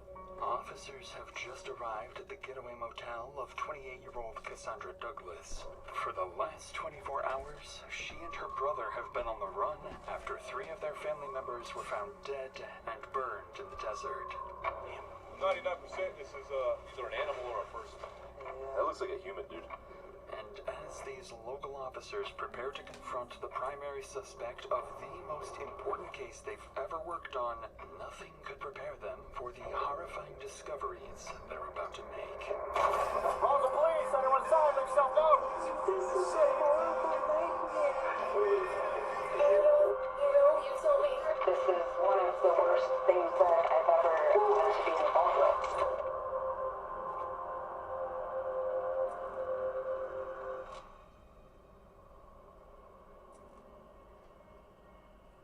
It's a routine Friday afternoon at the Otero County Sheriff's Office when dispatch begins receiving a series of unusual 911 calls from a young man. Communications. Hi, good morning. I'm hoping to file a police report, and I might need some assistance doing so. Okay, and what's your first and last name? Kane May. Okay, and tell me what's going on. I've been living abroad for the past 6 years, and I found out that my father died last year shortly after Christmas. I have recently returned home. I'm living in New Mexico again, and I was hoping to return to the family property. Since his passing, tons and tons of family possessions and property have all gone missing and have either been sold off, lost, or stolen, and I'm looking to reassume possession of the property, but there are people squatting in the house. Do you know who these people are? I do. I could give you first and last names, but not anything much else. Kane goes on to clarify that the squatters inside his deceased father's property are actually family members, mainly his Uncle Victor, who allegedly took over the property and is living there with Kane's grandmother and his stepbrother. He also seemingly claims that his Uncle Victor has sold off valuable assets, including firearms and expensive jewelry belonging to his father. The dispatcher logs the information Kane provides and passes it along for legal follow-up. However, not long after this first contact, on a Monday morning in January 2025, Kane calls again. But this time, it's for something strangely different. Dispatch. Hi there. I was calling because I'm wondering what would it take for me to request a wellness check on somebody? A welfare check on... My grandmother, Mary Mauser. Okay. The surgeon is aware. They are welfare check. Okay, excellent. Thank you, miss. You're welcome. A couple of hours after Kane requests a welfare check for his grandmother, Mary, he calls police again for the third time to share new updates. To the Rosa Communications, you're on a recorded line. How can I help you? Hi, my name is Kane. I called earlier regarding wellness. So, Sergeant Nordquist is going to give you a call back. They have not responded there yet because they've been tied up with a warrant service where the person doesn't want to come out. No, that's okay. We stopped by on our way down and everything is locked up tight. That's why I was returning your call, because you said if we can, that I should call you back. All right. And like if they're tied up with an emergency, yes, sir. We got to worry about the officers and make sure. Yes. Thank you so much for understanding. I will let the sergeant know then. Following this latest call from Kane, the welfare check is officially canceled, and officers are no longer dispatched to the property. At this point, the dispatcher has no reason to suspect anything other than some kind of family dispute, and the situation appears to have resolved itself for now. In reality, something far more calculated is already in motion, and the family involved will soon be implicated in a scheme that will lead detectives down one of the most twisted murder plots they've ever handled. Let's face it, most of us aren't gonna set foot on Mars. I'm on Mars! It's freezing. I'm gonna go back to the module. Some things. That same Monday, a few hours after Kane's 911 calls, a man arrives at the police station in the afternoon with an oddly timed request.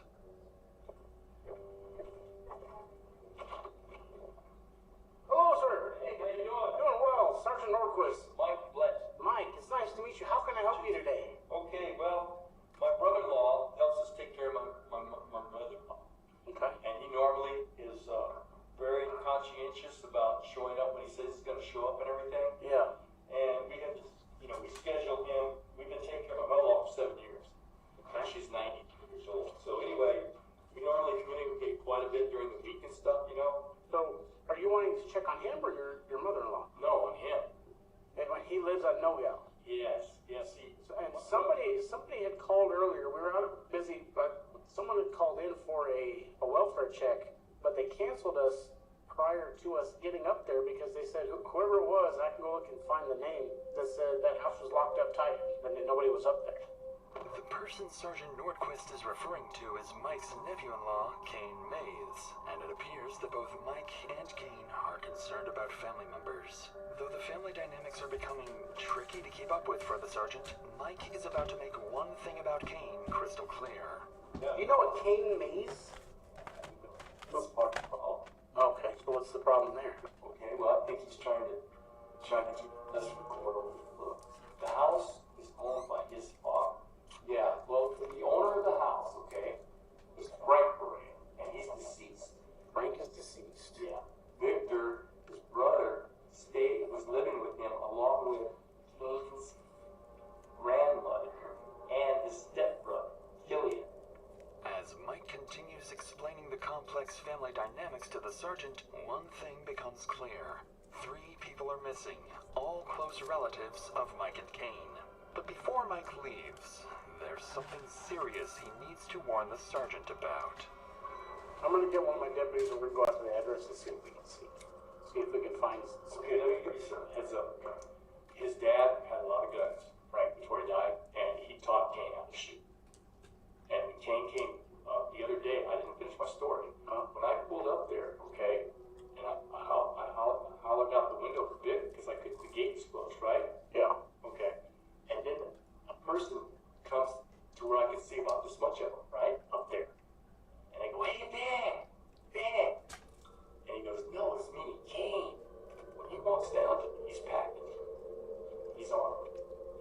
I says, well, have you seen Victor? He says, no, nobody's up here. Okay. So, I think if I were you, I would look with the 2 guns.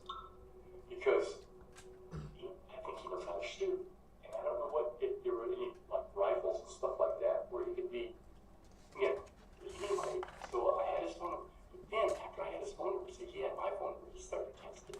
Your grandmother's missing, your uncle's missing, your stepbrother's missing, right? And this is what he's talking to me about. He's a pathological liar. I think he's up to no good. You guys gotta be careful. He said he just got off the line with Sergeant Nordquist, or North. He never called us. Because We never contacted him. It's becoming clear to the sergeant that something is off. Sensing this won't be a routine welfare check, Sergeant Nordquist takes note of Mike's concerns and prepares to head out to the house. What makes this case so unique isn't just the crime scene officers will soon walk into, but the way police have to piece it together, using advanced forensics and strategic elicitation to cut through the lies. And as the investigation unfolds, this will prove to be one of the most resource-intensive cases for everyone involved, with constant pressure, long hours, and difficult decisions at every step. Many of us deal with our own pressures and emotional struggles, and sometimes all it takes is talking to someone to begin working through them. There was a time when I got into a pretty bad argument with a close friend a while back, and it just stuck with me. I kept replaying it, what I said, what they said, whether I was in the wrong, and I didn't really have anyone I could talk to about it without it turning into a whole thing or someone picking sides. I just kept telling myself I'd get over it eventually, but eventually never really came. And at some point, I realized that having someone to talk to who's completely outside of your life, who can just give you a fresh perspective with no bias, makes a huge difference. That's why I've partnered with today's sponsor, BetterHelp. Starting therapy can feel like a huge step, but BetterHelp actually makes it really simple. You take a short quiz, get matched with a licensed therapist, and if it's not the right fit, we can switch anytime at no extra cost, which I think is huge because finding the right therapist makes all the difference. And I'm not the only one who thinks so. Over 6 million people have used BetterHelp, earning it a 4.8 out of 5 rating on the App Store. Click the link in the description or go to betterhelp.com/DrInsanity to get 10% off your first month. With that said, let's get back to the investigation. Approximately an hour after talking to Mike, Sergeant Nordquist and a group of officers head to the property to conduct a welfare check. Based on Mike's previous concerns, officers approach the house cautiously in case they encounter Kane. Yeah, open door. Sheriff's office! Sheriff's office, if you make yourself known!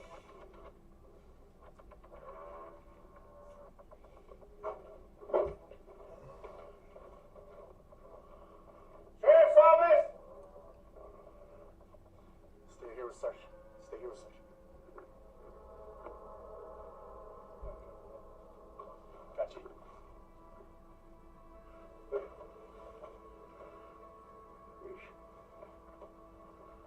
Yeah, I was gonna say everything's stacked and piled. Yeah.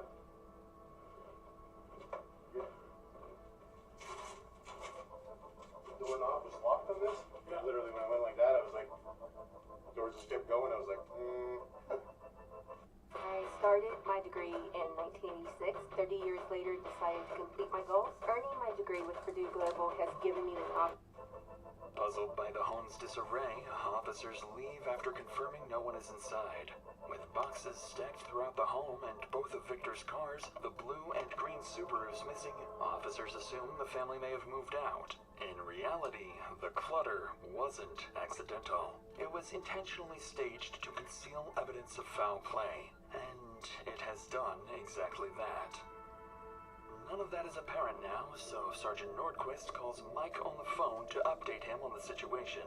This is where the two men will slowly start to pick up on just how sketchy this whole ordeal is. Oh, sir. So we went up to that address. So we cleared the residence. There was nobody inside. There's no vehicles matching the descriptions of the Subarus you gave on the property. So, but there was no signs of a struggle, no signs of any foul play that we could determine. There were some boxes that appeared to be like being packed up, but other than that, that's all we got. The thing is, all three people are missing that were staying there at the house.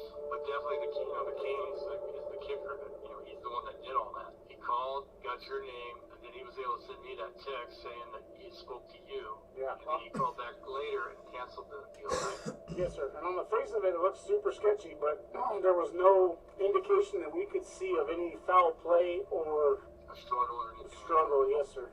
As the sergeant tries to reassure Mike, even he begins to wonder if the scene is hiding more than it appears. A few hours later that afternoon, Nordquist returns to the station and calls Kane, trying to understand why he canceled the welfare check and why, most strangely, no one was inside the house. Hi, this is Sergeant Nordquist at the Sheriff's Office. Is this Mr. Mays? Yes, sir. How are you? The reason why I'm calling is in regards to earlier this morning you had contacted our office to do a welfare check on a family member. That's correct. Who is that family member to you? It's my grandmother. Your grandmother? Who lives up there with your grandmother at the 121 Nobel? That would be an uncle of mine and my brother. Do you have any information on them attempting to move anywhere? I was told that my brother and my grandmother are planning to move soon. So the reason why I'm calling is we went up to that address because Mr. Bleddy stopped by. Yeah, he was the one who recommended that we give you guys a call. He seemed pretty upset. He was looking for Vic.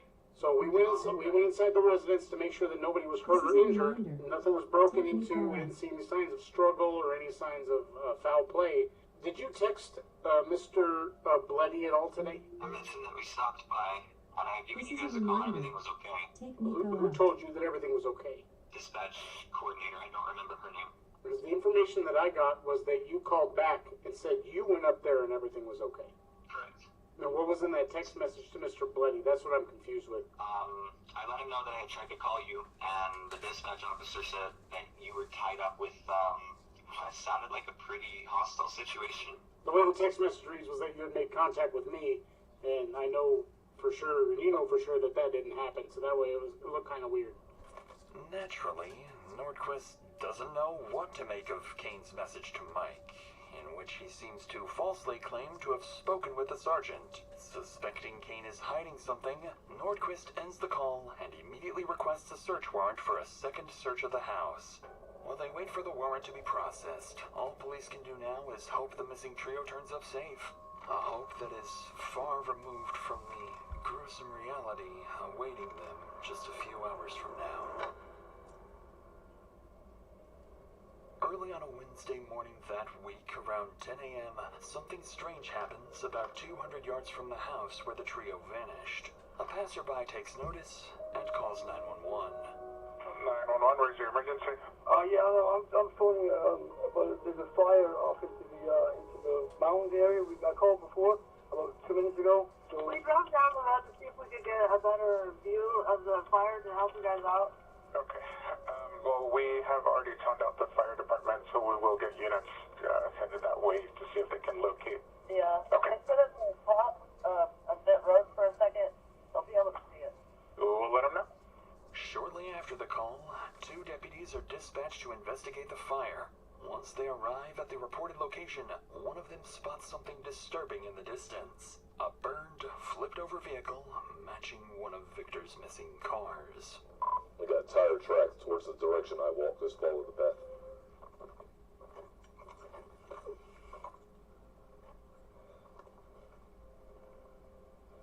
I got the vehicle. It's smoking. I got a couple sets of shoe impressions, tire tracks, all that.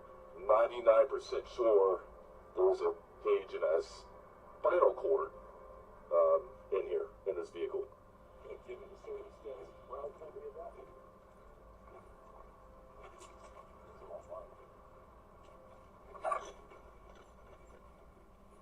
Right in here. That looks like a human, dude. These things burn hot. Yeah. Well, hopefully Slater's and his team is on the way.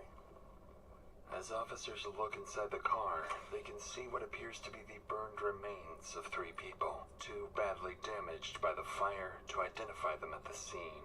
Suspecting a homicide, they call in Sergeant Nordquist, and it wouldn't take long for him to connect the dots. Dude, this might be a Subaru. It's a vehicle that they haven't accounted for yet. Look right here. Oh, for sure. You see it? You see a spool anywhere? Been looking in here. Just given the circumstances, this actually might be one of the missing people. What's that right there? I was looking at that too. Oh, yeah. That's a smoke cover right there. Yep. By one of our missing people, the missing vehicle. From up here? Huh? From up here? Yeah, I guess Brad, he suspects some guy named Kane killed most of his relatives that live here. And this vehicle, I think it's a Subaru. Looks like This is really fresh, dude. Freshmore, over here. He had to put that himself, because it would have caught this whole place on fire. What officers are beginning to suspect is horrifying. Not only do the burned remains likely belong to the 3 missing individuals, but given how recent the fire is, the person responsible may have burned the bodies just hours ago and could still be within reach of police. So, once the scene is secured and the bodies are sent for autopsy, a nationwide bolo is issued for Kane Mays. Although police now believe they know what happened and who's responsible, they have no idea just how far beyond Kane this plot goes. There are more players involved, more targets, and a multi-state homicide case that will exhaust every resource police have. We gotta find him. We're afraid of him. There was one time I should have died. Probably should be dead twice. And he was so aggressive. I thought we were gonna die. I thought he was gonna shoot us on the property. More than 24 hours after the fire, officers remain unable to find or contact Kane, raising concerns that he may be on the run. Yeah, bro. This is You when need the to get the initial fuck autopsy out. results come in, confirming what officers had feared all along. The burned victims are Kane's close relatives. His uncle, Victor Perea, his grandmother, Mary Mouser, and his stepbrother, Killian Mays.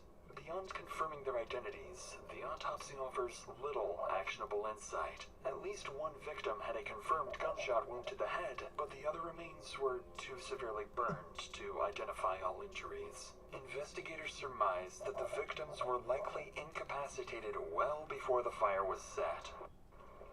I'll be right up to tuck you in. Okay. Leah has, sure, Noia. She's gone to great lengths to protect her home, so she never has to deal with her insurance. She should have NJM. They go to great lengths to do what's best. Following these horrific findings, they begin digging deeper into their main suspect's background. It turns out Kane Mays had been living in Canada and working as an engineer until just a few months earlier, and had several documented domestic incidents involving his wife. Hoping she may know where her husband is, officers reach out to Kane's wife on the phone, where they'll find out she might know far more than that. Hello, my name's Justin Mitchell. I'm a detective with the Otero County Sheriff's Office in New Mexico. Are you Samantha? Yes, I am. I had a feeling I might receive a call from you at some point since I did give you guys a call. Yes, ma'am. You want to tell me from the beginning, like, how you met him and your relationship with him? I've actually been speaking to the Ontario Provincial Police because I thought he was messing with me, like I had mentioned. So I'm also filing a case against him right now, but because it's Canadian and now he's in America, who knows if that's gonna... But he wasn't physically violent with me, and I have evidence of it. Yeah, we just met playing video games online, and we started an online relationship, and for a few years, it was just basically we would talk. And then one day, he calls me up and he says that his father disowned him, and he needs to move here right away. He'd always been verbally towards me, and just in general, he had a weird attitude towards things. Eventually we moved out. Brace yourself for this one, because I feel that I didn't come forward, told people that he had beaten me, and now this has happened. I'm gonna be honest with you. Like, we both had an alcohol problem, but I never drank before I met him, and he definitely, like, pushed that on me, and he pressured me to drink a lot. Like, there was always a pressure. He wanted me to do it. He just did start hitting me. He did start getting violent with me. Probably should be dead twice. Samantha's statements are nothing short of horrifying. But even worse, she would share a terrifying recording with detectives, captured during one of the numerous domestic incidents involving Kane. And I do everything. When you ask, I'll let you go. Is this your neck? Is this your neck? The rest of this recording is too disturbing to play on YouTube, but it clearly documents an alleged serious domestic violence incident involving Kane.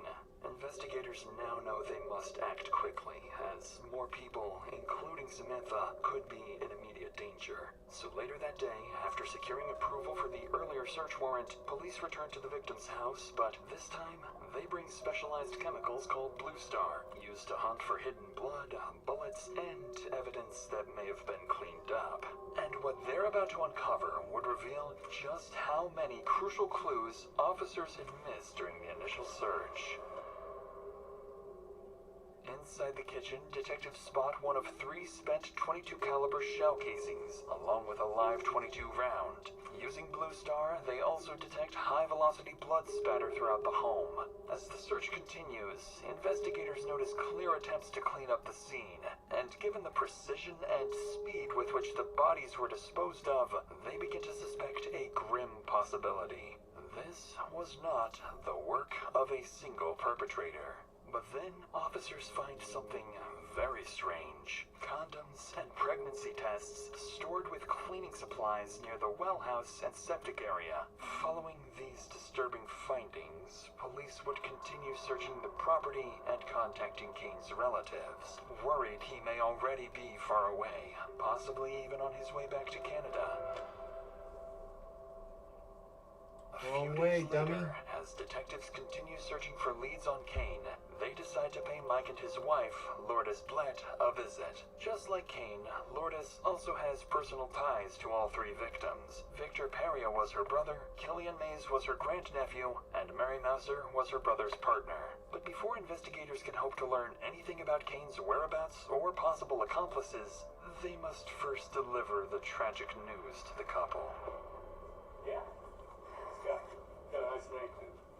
Hi, Lourdes, how are you? Detective Trey. What's your first name? Bobby. Hi, this is Ashley. Yeah. Do you mind if I sit down? Well, I would like to give you guys a little bit of information. As I told you yesterday, do want to let you know that there was a vehicle fire that was in close proximity to the house. There were 3 subjects that were not able to be identified that were inside of that vehicle. I cannot tell you who those subjects are. On the property? In the Subaru? Or that? I can't tell you what vehicle it was for sure right now.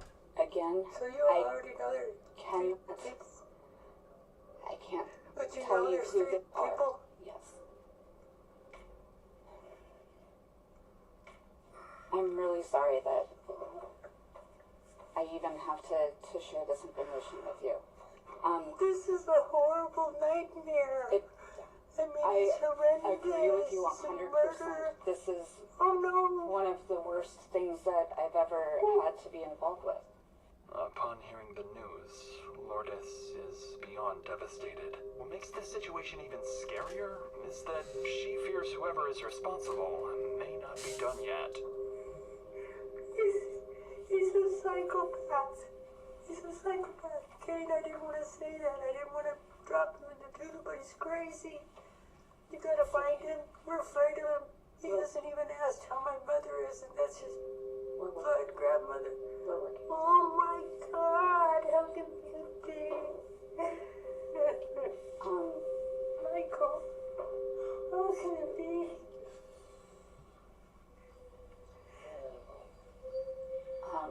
We hoped for better. No, it's not even imagination. We are working on so many different leads right now and trying to connect everybody. Just let him be safe because he's crazy. In my worst imagination, I thought I didn't know how to tell you guys this, but I was going to say, can you look for the infrared and see if there's any graves on the property?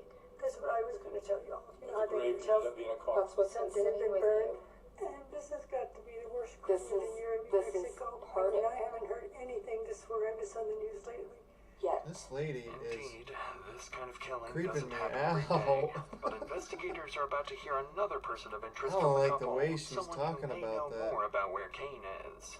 So in our job, you will hear law enforcement say a lot. You know, it's what you know and what you can prove. And right now, we're working on collecting the information so we can prove what we believe we know. Yeah, see, the thing is, we don't know what he did all those years.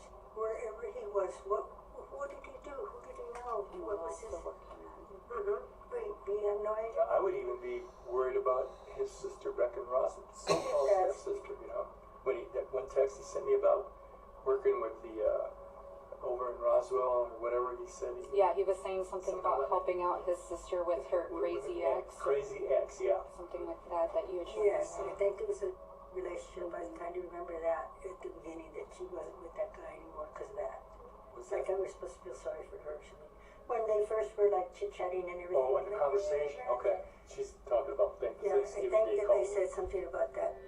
Mike would go on to identify the woman in question as 28-year-old Cassandra Douglas, Kane's half-sister. And based on his concerns and the evidence from the home search suggesting at least 2 people were likely involved in the cover-up, detectives begin to wonder if Cassandra is the next key piece to the puzzle. So with this new lead, the interview concludes, and investigators shift their focus to Cassandra and her potential connections to the homicide.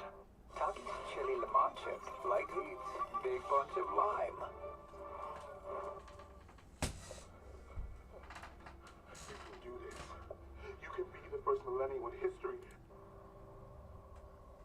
Coincidentally, as investigators prepare to call Cassandra the next day, she reaches out to them instead, with a very peculiar 911 call. Hi, is there any way that you would mind putting in a welfare check on my brother, Kane Mays? What's the address? He told me that he was going to 680 Cox Canyon Crab Cross, New Mexico. 680 Cox Canyon? Yes, ma'am. Okay. He was supposed to meet up with our uncle and told me that if he didn't come back last night, and definitely if he didn't come back in the morning, that I needed to call you guys. He's been part of a missing persons thing, and Mike has been acting very aggressive and hostile towards us. Not only is Cassandra claiming her brother Kane is also missing, but she's suggesting that her uncle Mike might have something to do with it. Once investigators catch wind of this 911 call, they immediately sense something is off. The timing is highly suspicious, almost as if it's part of a plan to deflect suspicion away from Kane. So later that day, officers are sent to her address with one goal in mind: assess the situation and determine whether her claims hold any weight or if it's just an attempt to mislead the investigation. Hello? Hi. Are you Candace? No, Candace is across the street. Okay, are you Cassandra? I am. Okay. So my name's Ryan, Poston Reader. Hi. I'm a detective with the Ruidoso Police Department. Hello. Do you have a second to talk to me? What's up? So, did you make a 911 call for a welfare check? I did it for Kane Mays. For Kane? Yeah. Yeah. That was you that made that call? Mm-hmm. Okay. Have you heard from Kane? I have not. No, you still haven't heard from him? I have not. How do you know Kane? He's my brother. It's your brother? Or my half-brother. And when was the last time you heard from him? He was supposed to go up to meet with Mike, I think on the 21st. He told me that if he didn't show up by the morning of the 22nd, that I needed to file a missing persons report because I already have 3 family members missing. Killian and Mary were supposed to go up to Albuquerque. I haven't seen those 2 alive since 11/23. Give me just a second. Okay. Officers have no clue at this point, but Cassandra isn't alone. Right this moment, their prime suspect, Kane Mays, is hiding inside the very house they're standing in front of. Sorry, we're also having issues with a psychotic ex of mine, so... Oh, jeez. You're going through a lot right now. A little bit. And then with Kane going missing, and Mike presumably having, like, over half of his guns. It's a really, really long story. Okay. And not one that I'm 100% familiar with, because Kane just came back into my life September of last year.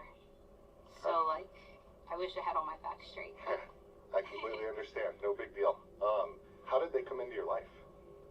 Through Kane. Okay. So Kane comes into your life, and then now you meet Mary and Killian. Mm-hmm. Okay. And then now all of them are missing. Mm-hmm. And have you talked? Did you ever have direct contact with Mike? I never had direct contact with Mike, no. I just heard him screaming from the hill both times. As she did earlier, Cassandra doubles down on her accusations, suggesting that officers should focus on Mike, implying he may be involved in the disappearances. Officers take note of her statements and ask her to give them a call if Kane shows up again. Their goal remains unclear, but now that they have a story, they can start verifying. So a few hours later, as police continue looking for Kane, an officer decides to stop by the neighborhood again and speak with Cassandra's neighbors to see if they've heard or seen anything. According to them, Cassandra hasn't been living alone. A man with long dark hair has been staying with her for the past few months. Additionally, witnesses report seeing the same man driving Victor's missing green Subaru, and that it was also seen parked outside Cassandra's residence multiple times. Realizing the description of the man matches Kane, officers return to the station to dig deeper into Cassandra's earlier claims, where they will very quickly uncover some major contradictions. Even though Cassandra insisted she had only recently met Kane, investigators discover an older Facebook photo of the two together, proof they've known each other for years. But that's just the first lie, because officers who were out looking for Kane also recover surveillance footage from a nearby Walmart, showing Kane and Cassandra shopping together alongside her sons and daughter. Besides buying groceries and food, investigators spot cleaning supplies like bleach and vinegar, along with multiple bottles of kerosene, items that closely align with what would be needed to clean up a violent crime and start a fire. At this point, investigators are unsure if Cassandra is actively hiding a wanted fugitive or if she's being controlled and forced to cooperate with someone who has already killed 3 members of her own family. Jack Daniels. Commercials are getting out of control, YouTube.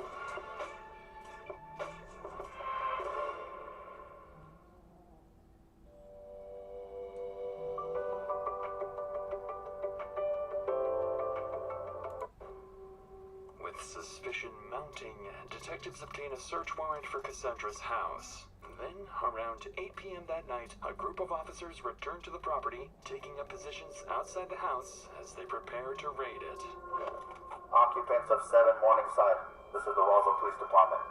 Exit the front door with your hands up, do it now.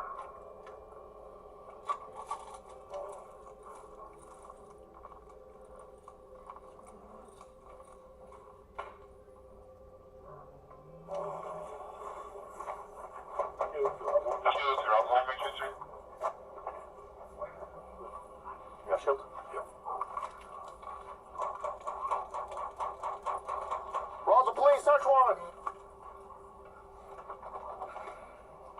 I guess we're just going to boot this thing.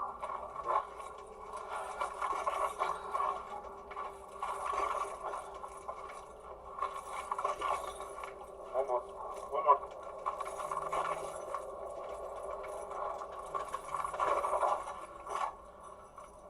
Roswell Police, anyone inside, make yourself known! Alright, we're gonna pull in. I'm gonna take left. Ready?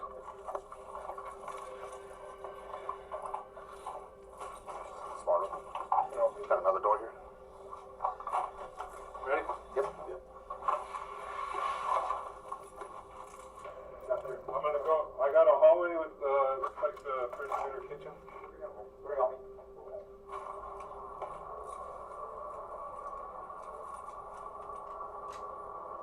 And Cassandra Jolie's the one that lived here, huh? Look, they got some La Muerte stuff right here. Santa Muerte. There's a, see that?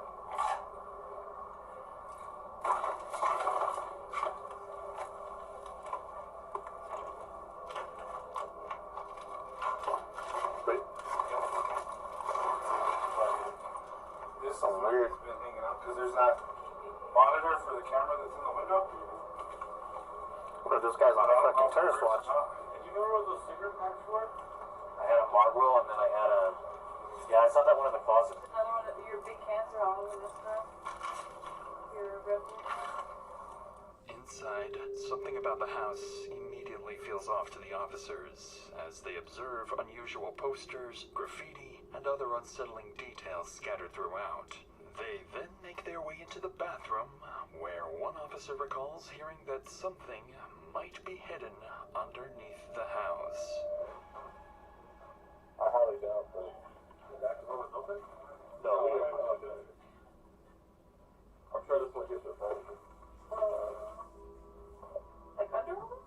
That's what he said. The neighbor across the street said that he used to live here, and that there's a door underneath the washer and dryer. At least the basement. Did they say there's another secret exit or something here? Look up the windows. What do they go to? You either filled in. They look up there already, you know. Yeah. Okay.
At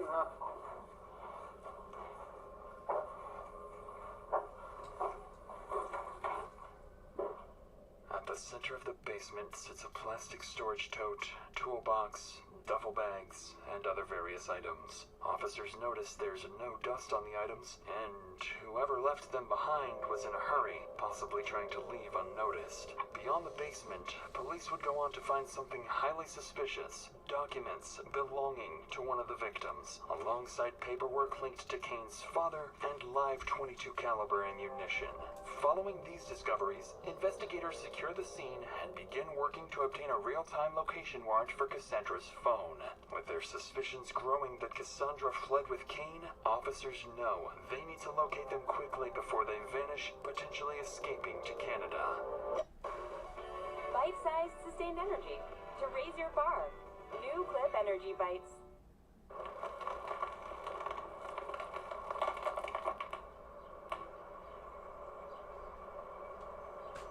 Yeah, I know what you're thinking.